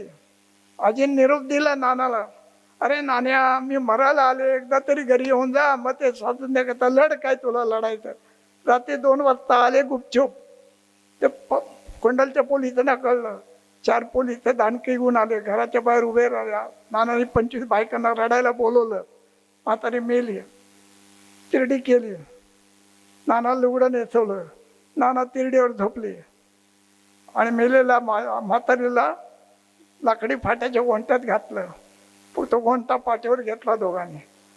आणि तिरडीवर झोपलेले नाना स्मशानात गेले. ते घोडा तयार ठेवला. पोलिसांच्या समोर प्रेतयात्रा गेली. तिथे उडी मारली. नानाने घोड्यावर बसले, निघून गेले. क्रांतिसिंह नाना पाटील हा महाराष्ट्र. वसंतदादांचं तुम्हाला मी सांगितलं. वसंतदादा उभे राहिले निवडणुकीला. एकदाच निवडणूक झाली 77ला. मुख्यमंत्री पदाची आमदारांनी मत टाकून निवडलेला महाराष्ट्रातला एकदाच मुख्यमंत्री वसंतदादा. कोण उभे राहिले? यशवंतराव मोहिते. 101 मतांनी दादा निवडून आले. आमदारांची मतं मिळून यशवंतराव मोहिते पडले. यशवंतराव मोहिते त्यांच्या चेंबरमध्ये गेले. दादा अभिनंदन. का? तुम्ही निवडून आलात. येतो मी. अरे बस, नाही झालं अभिनंदन. अरे म्हणजे ते निवडणूक झाली. आज संध्याकाळी 5 वाजता शपथविधी आहे मंत्र्यांचा. तुला सहकार मंत्री करणार आहे. शपथविधीला ये. दादाच्या मंत्रिमंडळात यशवंतराव मोहिते सहकार मंत्री झाले. हा महाराष्ट्र आहे. आज जे काही धिंगाणे महाराष्ट्रात चालू आहेत ते पाहिल्यानंतर हा महाराष्ट्र आमचा महाराष्ट्र नाहीये. हा चुकीच्या मार्गाने निघालेला महाराष्ट्र आहे. पण महाराष्ट्राला जर का दुरुस्त करायचं असेल तर अशा नेतृत्वाची गरज आहे. राजकारण तुम्ही सोडून द्या, पण समाजामध्ये आज ज्याचा चुकीच्या माणसांचा कान, आज तुम्ही कोणाला बोलू शकता का? तुम्ही मला सांगा. आज धटिंगणपणा ज्या पद्धतीचा वाढलाय, राजकारण सोडून द्या, पण रस्त्यावरून येणारा माणूस, मी या बाजूने जातोय डाव्या बाजूने, समोरून तो गाडी घेऊन लाईट लावून येतोय आणि मी जर त्याला अटकलं तर मला सांगणार लाईट लावले दिसत नाही का तुला? किती मारामाऱ्या होते रस्त्यावर. संपत्ती वाढली, गाड्या वाढल्या, शिक्षण वाढलं, माणसं जबाबदार वाढली झालीत का मग तुम्ही सांगा. मग तो महाराष्ट्र मला दिसत नाही आहे. आणि या नेत्याने आम्हाला जे शिकवलं ते शिकवलं होतं. आणि म्हणून एक नेतृत्वाची परंपरा महाराष्ट्राची उभी राहिली गेल्या 50-60 वर्षामध्ये. त्या परंपरेने हा महाराष्ट्र घडवला. आणि म्हणून महाराष्ट्र हे नावच वेगळं आहे साहेब. इतर देशाच्या तुलनेमध्ये पंडित नेहरू काही कमी होतं का. पण कृष्णमेननचा राजीनामा झाल्यानंतर त्यावेळी 21 राज्य होती. 21 राज्याच्या एकही मुख्यमंत्र्यांचा चेहरा त्यांच्या डोळ्यासमोर आला नाही. त्यांच्या डोळ्यासमोर कोणाचा चेहरा आला? यशवंतराव चव्हाणांचा. आणि महाराष्ट्राच्या मुख्यमंत्र्याला देशाचे संरक्षण मंत्री म्हणून बोलवलं होतं. कारण 1 मे 60 रोजी शिवाजी पार्कवर संयुक्त महाराष्ट्राची स्थापना झाली. तेव्हा यशवंतराव चव्हाण भाषण करताना एक वाक्य बोलले होते की पंडितजी, महाराष्ट्राचं झालं याचा आम्हाला आनंद आहे, पण उद्या हिमालयावर संकट आलं तर हा सह्याद्री धावून जाईल. जॉन मथाई पंडित नेहरूंच्या मागे बसलेले होते. त्याचं भाषांतर करून पंडितजीच्या हातात कागद दिला. त्याचं रिपोर्टिंग कव्हर केलंय मी. 2 वर्ष पंडित नेहरूंनी ते वाक्य लक्षात ठेवलं असेल. आणि 2 वर्षानंतर ज्या दिवशी नवीन संरक्षण मंत्री नेमायची वेळ आली त्या दिवशी पंडितजींनी यशवंतरावांना फोन केलाय. आणि यशवंतरावांनी उत्तर दिलं, sir, I will have to talk with someone. But when Prime Minister is calling you, whom do you want to talk? पंतप्रधान तुला बोलवत आहेत, तुला कोणाशी बोलायचंय? मिसेस चव्हाणांशी बोलायचं. पंडितजी म्हणाले ऑल राईट. आणि घरी आल्यावर त्यांनी वेणुबाईला सांगितलं की असं पंडितजींचा फोन आला होता. ते म्हणाले मला काय कळतंय यात, तुम्हाला योग्य वाटलं तर जाऊ. ती माऊली कधी झाडी राहिली नाही. आणि गेले पंडितजींच्याकडे. ज्या दिवशी गेले, संरक्षण मंत्री म्हणून शपथ घेतली, त्याच दिवशी युद्धविराम झाल्याचं चीनने जाहीर केलेलं आहे. काढून बघा तारखा तुम्ही सगळं. दिल्लीतल्या एका समारंभाला चीनी आक्रमणानंतर यशवंतरावांना बोलवलं होतं. अटल बिहारी वाजपेयी अध्यक्ष होते कार्यक्रमात. अटल बिहारी फार मोठ्या मनाचा माणूस होता. म्हणजे तुम्ही सगळंच मी वाईट बोलतोय समजू नका. भाजपमध्ये चांगले लोक आहेत. आमचे राम नाईक आहेत, रामभाऊ माळगे होते, राम कापसे होते. मी त्या तिघांवर लेख लिहिला होता लोकमतला. भाजपमधले 3 राम. फार वामनराव परब होते, वसंतकुमार पंडित होते, आशु आढावणे होते, उत्तमराव पाटील होते. कितीतरी चांगले लोक होते. तर काय सांगत होतो मी, विसरलो बघा. तर पंडित नेहरूंची नेमणूक झाल्याची, यशवंतरावांची नेमणूक झाल्यानंतर जो कार्यक्रम झाला त्या कार्यक्रमामध्ये चीनी आक्रमणाचा विषय होता. अटल बिहारी वाजपेयींनी प्राथमिक भाषण केलं, नंतर ते बोलणार होते. पण अनिल बाबू प्रोटोकॉल तुम्ही जसा म्हटलात की बदलतोय, वाजपेयींनी पण प्रोटोकॉल बदलला. तो मैं अध्यक्ष होते कि मैं पहले बोलते तो मुझको चौहान जी को सुनना है बोले. आणि चव्हाण साहेब भाषणावर उभे राहिले आणि चव्हाण साहेब म्हणाले की चीन चीन आहे, आम्ही प्राचीन आहोत. एका वाक्याने अटलजी गदगद झाले आणि पुन्हा उठले. म्हणाले मुझको और बोलना है. आणि आले व्यासपीठावर म्हणाले आपको समझ गया मैं पहले क्यों बोला था, मुझको चौहान जी को सुनना था. चौहान जी कैसे आपको मालूम हो गया, बस इसलिए मैं आया हूँ बोले. अशी मोठ्या मनाची माणसं होती साहेब त्या काळामध्ये. तो महाराष्ट्र आज आम्ही पाहिला. आज महाराष्ट्र वेगळ्या पद्धतीने जाऊ देऊ नका तुम्ही. मला इथे किती वेळ बोलायचं माहित नाहीये. राजू पुरळेकर 1.5 तास बोलला. असं मला सांगितलं कोणीतरी. अतिशय उत्तम बोलतो तो. 2 भाषण, कालचंही उत्तम झालं असेल भाषण, तर वक्ताही चांगला आहे. मी काय वक्ता म्हणून आलेलो नाही, मला अस्वस्थ करतं. मग मी घरी असतो, बसलो असतो आणि आलो नसतो ना तर मी आजारी झालो असतो. मला माझी मुलगी म्हणाली, बाबा आता कृपा करा तुम्ही जाऊ नका, तुम्हाला आता जाणं येणं सहन होणार नाही. म्हटलं बेटा तुला बाबा तुझा जगायला हवाय का मरायला हवाय? तेवढं म्हणजे काय? म्हटलं मला जाऊ दिलं तर मी जास्त जगेन, आणि घरात बसलो तर लवकर म्हणून काय हवंय मला पटकन सांग. मी तुम्हाला खरंच सांगतो, लोकांमध्ये जा, तुम्ही लोकांमध्ये जा आणि तुम्हाला जे वाटेल ते लिहा. सगळी लोकांची दुःख तुम्ही जर का लिहिली, त्या माणसाचा जो आनंद आहे ना, मी 10, 15, 25 पुस्तकं लिहिता माझा तो सामान्य माणूस ठेवला साहेब. या देशात सामान्य माणसासारखी 90% माणसं साहेब प्रामाणिक आहेत. 10% माणसं चुकीची आहेत. आमचे सस भंडारकर कुठे बसलेत? आहेत ना, सस होते ना इथे, कुठे गेले? आम्ही पत्रकार 10% चुकीच्या माणसांना वृत्तपत्रामध्ये 90% जागा देतो आहोत, आणि 90% प्रामाणिक माणसांना 10% सुद्धा आम्ही जागा देत नाही. हे आमच्या सगळ्या रोगाचं मूळ दुखणं आहे, लक्षात ठेवा तुम्ही. तेच नावं, तेच फोटो, वाहिन्या तुम्ही बघा, कोणतंही चॅनल बघा, साधी साधी माणसं प्रामाणिकपणे जगू मागतात. तुमच्याच औरंगाबादहून मी पुढे गेलो होतो, लातूरला जाताना शहादा औरंग काय ते शहाणी म्हणून गाव आहे तिथं, तिथे माझी गाडी बिघडली. रस्त्यावर 2 पोरं बसली, धावत आली, सर गाडी बिगड़ी? हाँ आप मैकेनिक है? हाँ मैकेनिक है. देखे क्या? मतलब देखो. त्यांनी ते उघडलं, वाफ आली, याची डायनामात जळला होता. ते तो बसवला, काय तांब्याची तार टाकली, काय करायचं ते केलं. मी गेलो, त्याला एकाला 100 रुपये दिले, दुसऱ्याला 100 दिले. एका पोराने 100 रुपये परत केले. काय म्हणावं तो? साहब हमारी मजदूरी 100 रुपये की ही है.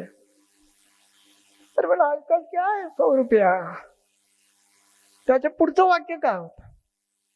साहब मेहनत से ज्यादा पैसा लेना वाजवी नहीं है. कोण बोलतो? मैकेनिक. मी ऑफिसला आलो, निजिट बडग्यांचा फोन आला, सर त्या मंत्री टेलिकम्युनिकेशन मिनिस्टर रामधन काय नाव त्याचं, सुखरामच्या घरी धाड पडले आणि कोट्यवधी रुपये मिळाले. हेडलाईन करायची. आज म्हटलं ती हेडलाईन नाही करायची. अरे बरं जगात हेडलाईन होईल, जगात होऊ दे, आपल्याकडे नाही. काय करायचं म्हणजे मी पाठवतो. मी करून पाठवलं. मेहनत से ज्यादा पैसा लेना वाजवी नाही, आणि ती स्टोरी लिहिली, तर दोघांचे फोटो घेतले आणि टाकलं. तो म्हणलं याचं काय करू, आणि खाली टाक म्हणलं. आणि तुकारामच्या घरी धाड कोट्यवधी रुपये सापडले. दोन्ही बातम्यांचा अर्थ लोकांना बरोबर कळेल म्हटलं. हा जो 90% प्रामाणिक माणूस आहे साहेब ना, त्याच्यामुळे देश चाललाय. त्याच्या श्रमाची प्रतिष्ठा आम्हाला आज राहिलेली नाही. काय वताहत झाली ग्रामीण भागाची साहेब. संयुक्त महाराष्ट्राची निर्मिती करणारा होता शेतकरी, संयुक्त महाराष्ट्राची निर्मिती करणारा होता कामगार. हुतात्मा स्मारकाजवळ जे स्मारक आहे त्यात एक माणूस आहे, बॉडी एक आहे, चेहरे 2 आहेत. त्यात एक शेतकरी आणि एक कामगार आहे. कारण 105 मध्ये 73 कामगारांनी शेतकरी मारले गेलेले आहेत. 1960 त्या वर्षी एकही शेतकरी आत्महत्या करत नव्हता. आज 65 वर्षानंतर शेतकऱ्यावर आत्महत्या करण्याची वेळ येते. त्याला कापूस परवडत नाही भाव, त्याला सोयाबीनला भाव मिळत नाही, त्याच्या कांद्याला भाव मिळत नाही, कामगार चिरडला गेला. राज्य मिळून कोणी दिलं? अशी तुम्ही उल्लेख केला, परिचय करून द्यायला, ते मोबाईल ठेवा जरा. त्याने उल्लेख केला की ते वाक्य माझं सांगितलं त्याने, संयुक्त महाराष्ट्र लढले कोण? आणि गब्बर झाले कोण? त्यातलं एक मधली वाक्य राहिले तुमचं, संयुक्त महाराष्ट्र लढले कोण, मेले कोण आणि गब्बर झाले कोण?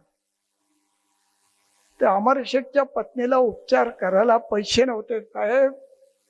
तो अमर शेख तडफडून मेलाय, अपघात झाला तेव्हा. का परिणाम झाला त्याच्यावर? काय मिळालं होतं त्यांना?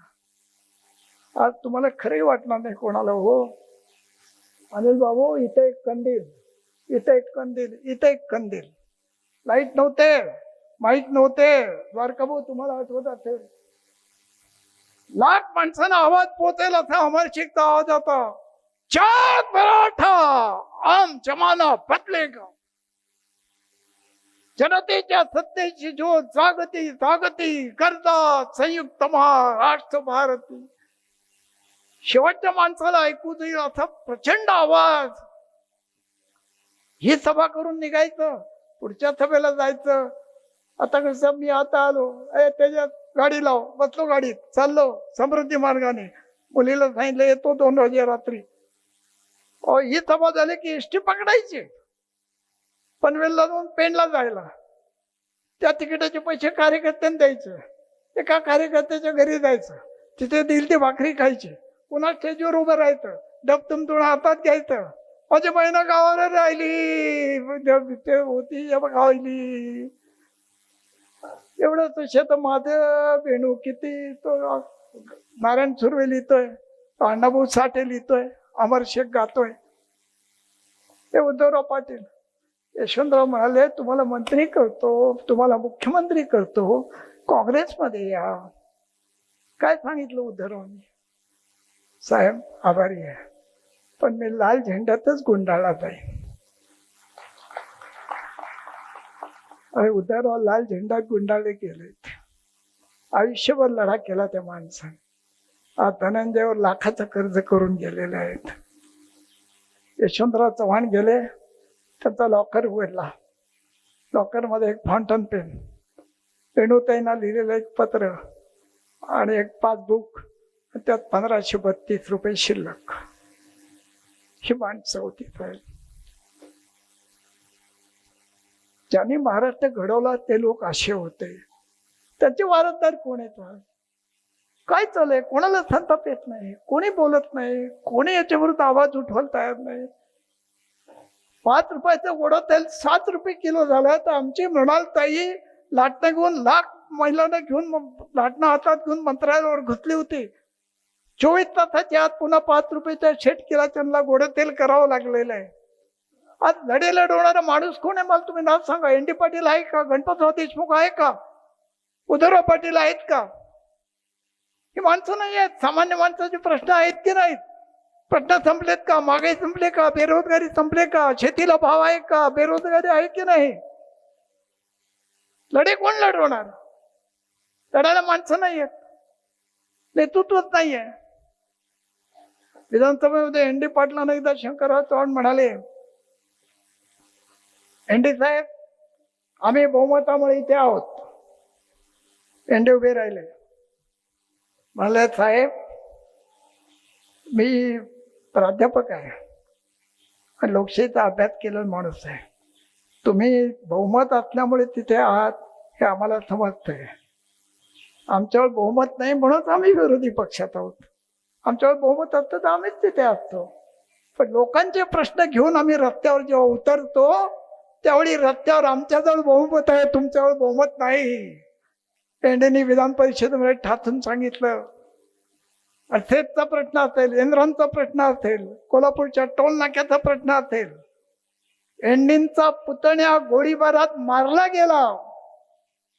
इस्लामपूरच्या गोळीबारात काय एंडींना मागायचं होतं? रोजगार हमीवर महिला आणि पुरुषांना समान मजुरी द्या यासाठी मोर्चा. 10 किलो धान्य देतात ते साफ करून द्या, त्यात 1 किलो कचरा.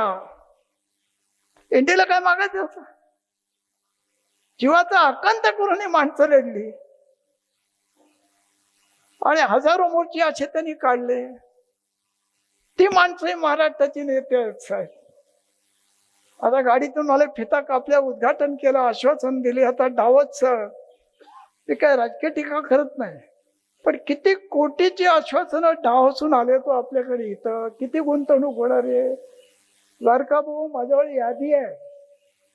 दावतला प्रदर्शन सुरू झाल्यापासून आपण अर्थकारण खुलं केलं, खाजगीकरण केलं नरसिंहांच्या काळात, तेव्हापासून किती मंत्री गेले, मुख्यमंत्री गेले, उद्योग मंत्री गेले, आणि किती जणांनी किती उद्योग कबूल केले होते आणि त्यातले किती आले, मी यादी प्रसिद्ध करू शकतो.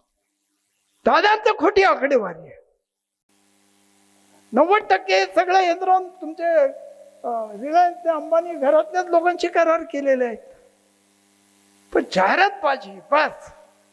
वृत्तपत्राला आम्हाला एक जाहिरात मिळवताना जीव जायचा. आता वृत्तपत्राला पहिलं पान जाहिरात, दुसरं पान शिंदे, तिसरं पान फडणवीस, चौथं पान दादा. पानं जाहिरात येत नसते. विधानसभेला अध्यक्ष नाही. अनिल बाबू, तुम्ही विधानसभेत होता, 4 सेशन, 4 अध्यक्षाशिवाय विधानसभा चालू शकते. जगातलं केवढं मोठं आश्चर्य आहे हो.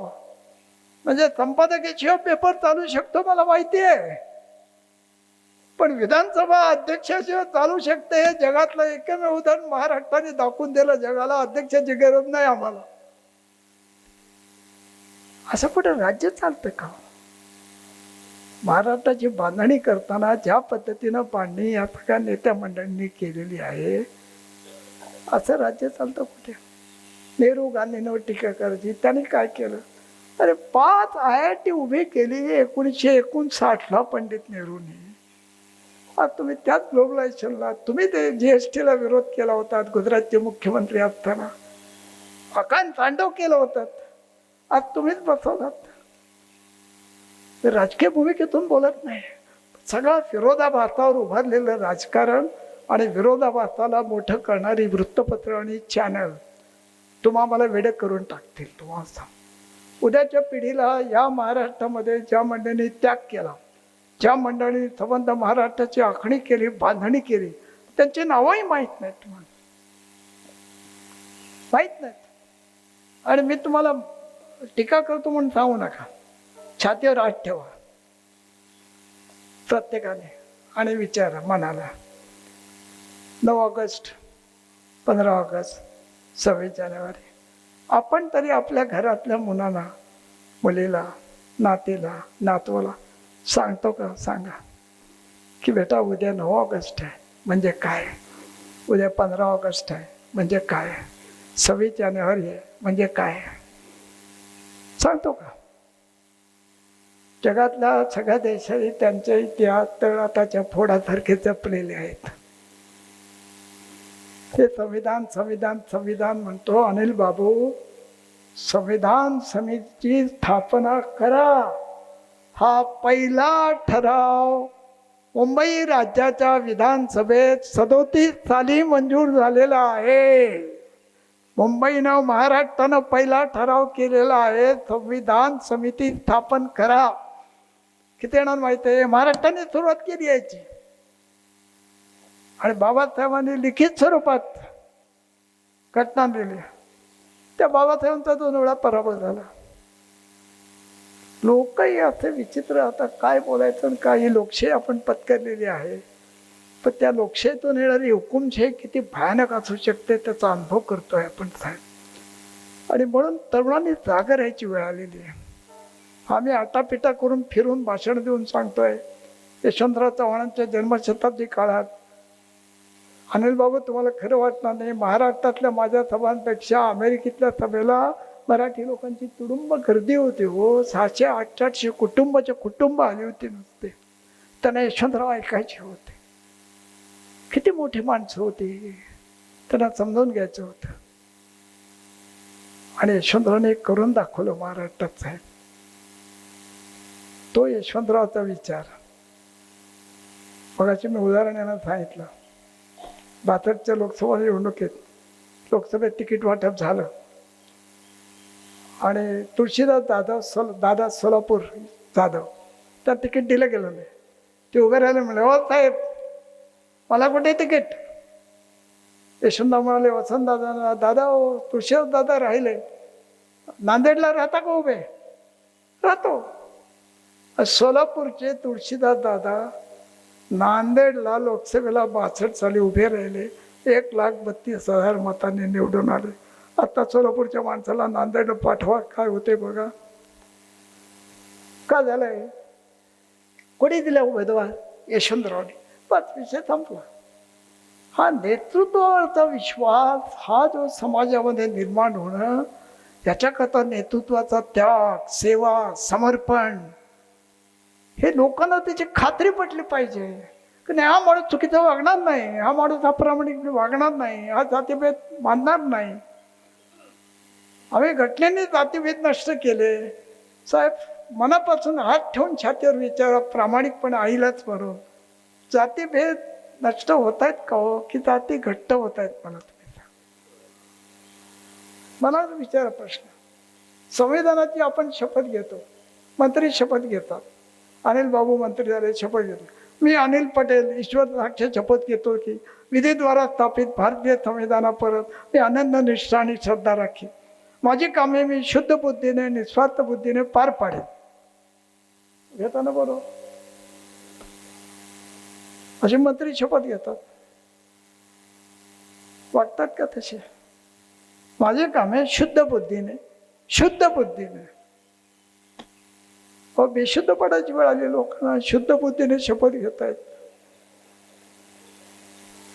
तर किती बोलून काय बोलू तुम्हाला?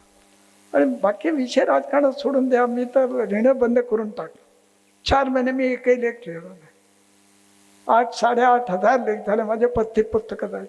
पण माझीच मला निराशाने वाटायला, कशाला लिहायचं, कुणाकरता लिहायचं, काय लिहायचं, कोण वाचणार आहे, त्याचा काय उपयोग होणार आहे समाजाला? ही माणसं मी किती ओरडून जरी तुम्हाला सांगितले तर त्याचा काय उपयोग आहे का? काही उपयोग नाही. पैशाच्या मागे लागली सगळी माणसं आहे. मला लाडक्या बहिणीवर टीका करायची नाही, पण 10 लाख भगिनी असं निघालात ना, ते पात्र नसताना त्यांनी पैसे घेतले. पण तुमचं 1500 रुपये घेऊन तुम्ही मत टाकता, एवढं तरी तुम्ही भान ठेवा ना. सरकारी योजनेतनं पैसे द्यायचे आणि तुम्ही त्यांना मत द्यायचं, ही लोकशाही आहे का? सरळ साधे प्रश्न आहेत. 52 सालच्या निवडणुकीत मी 12 वर्षाचा होतो साहेब. चिंतामणराव देशमुख आमच्या जिल्ह्यातून उभे होते. स्वतःच्या घरची बैलगाडी भाकरी पिठलं घेऊन कार्यकर्ते प्रचाराला बाहेर पडायचे. आणि रामभाऊ मंडलिक, म्हणजे त्याला रायगडचे म्हणजे कुलाबा जिल्ह्याचे टिळक म्हणायचे, त्यांच्या घरी चिंतामणराव देशमुख मुक्कामाला गेले आणि सतरंजी टाकून झोपले रात्री. तर त्यांच्या घराला गज होते. तर CD देशमुख त्यांच्या घरी आले. ते बघायला अशी प्रचंड गर्दी झालेली होती तिथं. CD देशमुखांना बघायचं. हे तर तुम्हाला खरं वाटणार नाही. त्या औरंगाबाद मधले पहिलं विमान ज्या दिवशी उतरलं माहिती का तुम्हाला आठवत नसेल अनेकांना, रफिक झकेरिया, आम्ही त्या विमानातनं आलो होतो. पहिलं विमान सुरू झालं तेव्हा औरंगाबादला जे उतरलं, पत्रकारांची एक टीम होती, त्यांच्याबरोबर 65 रुपये तिकीट होतं. मुंबई औरंगाबाद विमान. विमानाचं सांगतोय, मसाला डोसाचं नाही, 65 रुपये. आणि उतरलो आम्ही. मी म्हटलं आता एवढे प्रवासी मुंबईला चालले, तर एवढंच 40-60 सीटरचं डकोटा होतं छोटं, ते एवढं कसं काय जाणार? ते म्हणलं नाही नाही जायला नाही आले, विमानात येणं मग बघायला आले. आता कोण कुत्रं बघते का विमान येते का जाते, किती विमान येते तिथे? पण भौतिक सामर्थ्य सगळं वाढलं, भौतिक प्रगती अफाट झाली, पैसा खूप आला लोकांच्या जवळ. आता शनिवार रविवारी जर हॉटेलमध्ये जेवायला गेलो नाही तर समोरचे लोक, बैराडातले लोक तुम्हाला प्रतिगामी ठरवतात, तुम्हाला जायलाच लागतं, पर्याय नाही त्याला. 3, 4, 5 हजाराच्या खाली साडी नेसली तर ताई त्या साडीकडे बघितल्यानंतर अरे काय हलकी आहे. बाकी सर्व ठीक आहे, त्याच्याबद्दल तक्रार नाही आमची अजिबात. पण हे सगळं करत असताना आम्ही आपल्या घरातला मुलगा काय वाचतो, त्याच्या वाचनात अभ्यासाची खेरीत किती पुस्तकं आली, त्याला काय घडवलंय तुम्ही नाही बघत आपण. तो मोबाईल 24 तास. माझ्या एका मित्राच्या मुलीनं त्याला मेसेज दिला, daddy are you ready for a dinner? त्यानं सांगितलं यस. घरात टेबलवर येऊन बसलो जेवायला. तो बघत राहिला तिच्याकडे. ती म्हणले काय वाटतं बाबा? अरे मेसेज दे ना मला. कसला? स्टार्ट. तुला काय बोलता? अरे तू जर मला विचारत की जेवायला तयार आहात का, तर आता जेवायला सुरुवात करून मेसेज देऊन टाक मला. कुठे चाललोय आपण? 24 तास ते डोसकं घालून त्याची गरज आहे मला मान्य आहे, पण तुम्ही त्याच्याकरता नाही आहात. तुमच्याकरता ती वस्तू आहे. एवढा कृपा करून समजून घ्या. वेळ लागायची पाळी आलेली आहे लोकांना तरी. तर काय दाखवतात? लाज वाटली पाहिजे. अशा गोष्टी अगदी सहजपणे बिनदिक्कतपणे बेशरमपणे दाखवता तुम्ही.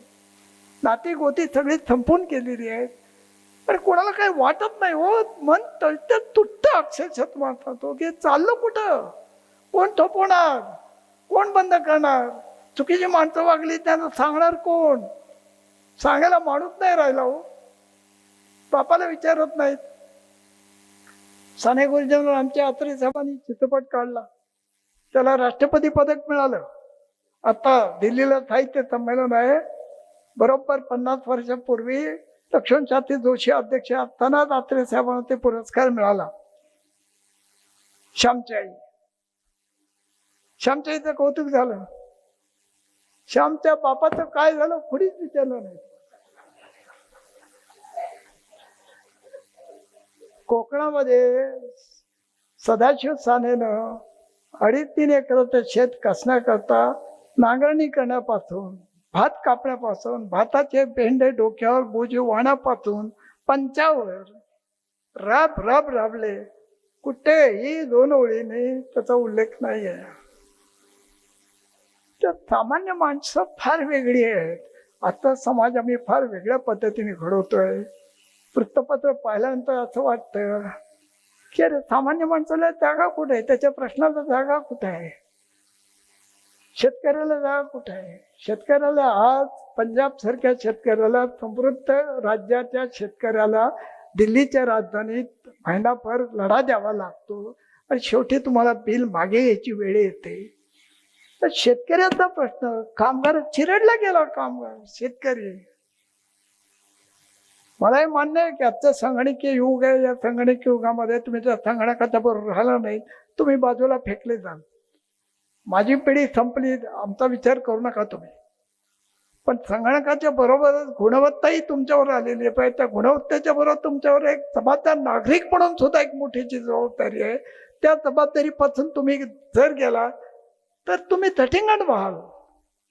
आणि आज समाजात वाढता तटिंगणपणा हे मोठं आव्हान झालेलं आहे. गुंडगिरीला उतरलेलं आहे. माझं कोण काय करू शकतो अशा भावनेत प्रत्येक जण वावरायला बघतोय. हे समाजासाठी फार घातक अशी अवस्था निर्माण झालेली आहे. यातून महाराष्ट्राला बाहेर काढलं पाहिजे. 65 वर्ष बघा, सुरुवात कुठून झाली, कशी झाली, आणि आज आपण शेवटाला कुठे आलेलो 65 वर्षात. याचा लेखाजोखा काढताना आम्ही आर्थिकदृष्ट्या समृद्ध झालो असतो, पण सामाजिकदृष्ट्या, शैक्षणिकदृष्ट्या, लोकशाहीच्या दृष्टीनं आम्ही तेवढेच उच्च आणि समृद्ध झालो आहोत का, हा प्रश्न मनाला प्रत्येकाने विचारा. एवढं त्या निमित्ताने सांगतो. आपण माझं भाषण शांतपणे ऐकून घेतलं. अलीकडच्या सभेला माणसं येत नाहीत. विधानसभा, लोकसभा निवडणुकीच्या सभेला माणसं कशी येतात हे तुम्हाला सगळ्याला माहिती आहे. अनिल बाबूला तर पूर्ण माहिती आहे. आता त्यांचा काळ वेगळा होता थोडा, पण आता मला त्यातला तपशील एवढा माहिती आहे की अनेक सभाला माणसं अशी बसतात आणि ज्याने आणलेले असतात तो त्याला म्हणतो, अरे तू एक पण टाळी नाही मारली. तो साहेब, सभेचे 300 रुपये ठरले होते, टाळीचं काही ठरलेलं नव्हतं. आता सभेला येण्याचं टाळ्याचं सगळ्याचं ठरवाठरवी करावी लागते. आणि मग आम्ही 5-5 फोटो छापतो, अंदाज देतो. आम्ही सगळ्यांचे अंदाज चुकतात. लोकांपासून आम्ही खूप दूर आहोत, खूप. त्यामुळे मी आता ठरवून टाकलं, आता लिहायचं नाही, आता फक्त वाचायचं आणि आता कोणी बोलवलं तर जायचं, आपल्याला वाटेल ते बोलायचं, मनात येईल ते सांगायचं, चुकलं तेवढं बाध, पटलं ते तुम्ही घ्या, बाकीचं सोडून द्या. पुन्हा बोलवतात तर पुन्हा येईल. आता 86-87 चालू आहे. पण आणि बघायचे आई भाऊ सांगितलं, पडल्या पडल्या झोप आणि उठल्या उठल्या पोट साफ, ही आरोग्याची सूत्रे आहे, लक्षात ठेवा. सकाळी उठा लवकर, 1 तास व्यायाम करा, काही होणार नाही तुम्हाला. गोळ्या खाऊ नका. किती गोळ्या खातात लोक, गरज नाही त्याची तुम्हाला. तुमचा आहार नियंत्रित ठेवा, चांगलं बोला, चांगलं वाचा, चांगल्या लोकांमध्ये राहा, आपोआप मनाला शांती मिळते. कधी बघा कोणाकडे हा चुकतोय तो चुकतोय कशात लक्ष घालू नका. तुम्हाला लक्ष तुम्ही घालावं असं जग राहिलेलं नाही. घरात तुम्ही कोणाला काही सांगायला जाऊ नका. प्रत्येक जण आता पंतप्रधान आहे, प्रत्येक जण आता मुख्यमंत्री आहे, प्रत्येक जण आता VIP आहे. प्रत्येक जण जो तो आपल्याला VIP समजतो. रस्त्यावर एवढ्या मोठ्या गाड्या आहेत की आता खरा VIP कोण हे ओळखायला पाहिजे ना. गाडी बघितली येड लागायची पाळी येईल बाबा. हे कसं काय परवडतंय, कुठं अड्डा, कसं जपतंय ना हे सगळं. तर पुष्कळ विषय आहे, पुन्हा कधीतरी आलो तर बोलीन. पण सर तुम्ही तुमचा आभार याच्याकरता मानतो की आजच्या काळात अशी व्याख्यान मला चालवायची, हे फक्त देवगिरी महाविद्यालयात जमू शकतं, बाकी कोणाला जमेल असं मला वाटतं. आणि इतके लोक येऊ शकतात, कौतुकास्पद आहे. एक नाशिकला गोदा काठावर एक व्याख्यानमाला होते, मुंबईला आभार युद्ध मंडळाची वसंत व्याख्यानमाला आहे, पुण्याला वसंत व्याख्यानमाला चालते. पण माणसं बोलून बोलून बोलून अडावी लागतात हो.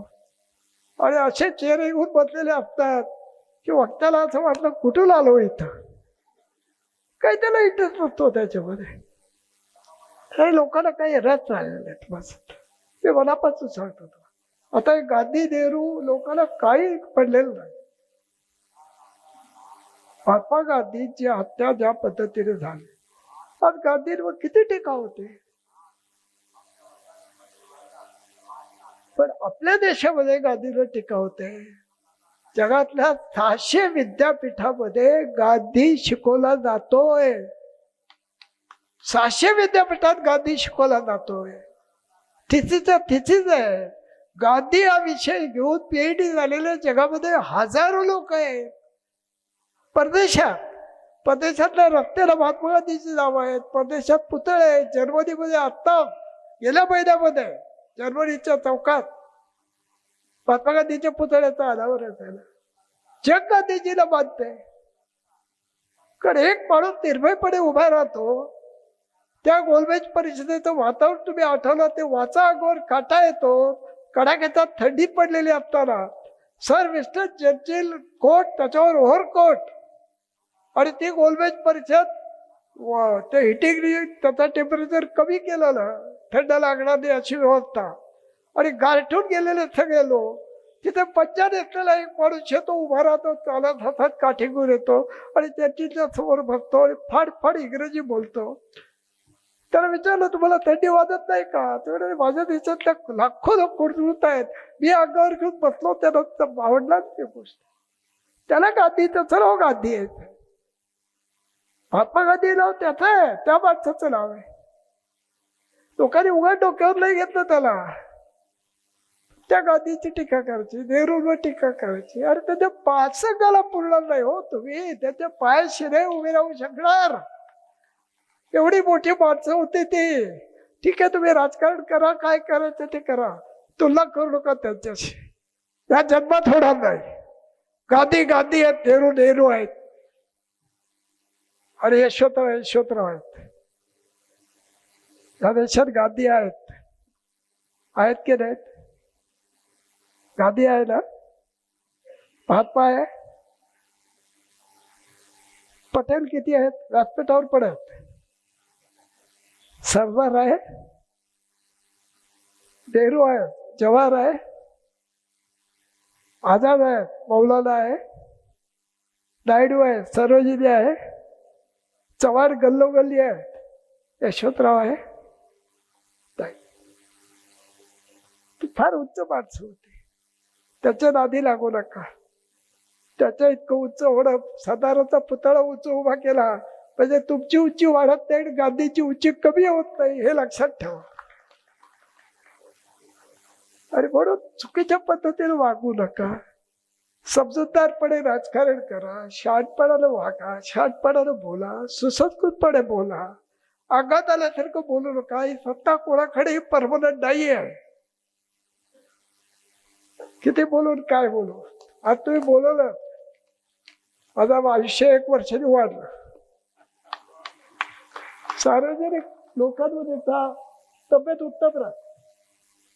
आणि मला जरी पण आता उच्चार वापरला, या वयातही असं बोलत. या वयात म्हणजे काय, 86 आहे अजून, 10 वर्ष भरत नाही. काळजी करता का, काय होणार नाही. पण वाईट एवढंच वाटतं की जो महाराष्ट्र पाहत होतो आम्ही, तो महाराष्ट्र आता राहिलेला नाही. एक फलतात महाराष्ट्र पाहायला लागतोय, त्याचं वाईट वाटतं. त्यामुळे लवकर जर का दृष्टी गेली, धृतराष्ट्र झालो तरी काय हरकत नाही. पण तो महाराष्ट्र माझ्यासारख्या पिढीला, माझ्या पिढीला बघायचा नाहीये. ती वेळ महाराष्ट्रावर आणू नका, एवढंच सांगतो. थांबतो. जय हिंद, जय महाराष्ट्र.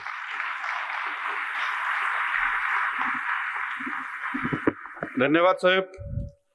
जवळपास 1.5 तासामध्ये आपण महाराष्ट्राची जडणघडण, महाराष्ट्राचा विकास आणि महाराष्ट्रासमोरील निर्माण झालेले प्रश्न यावर सखोल असं चिंतन केलेलं आहे.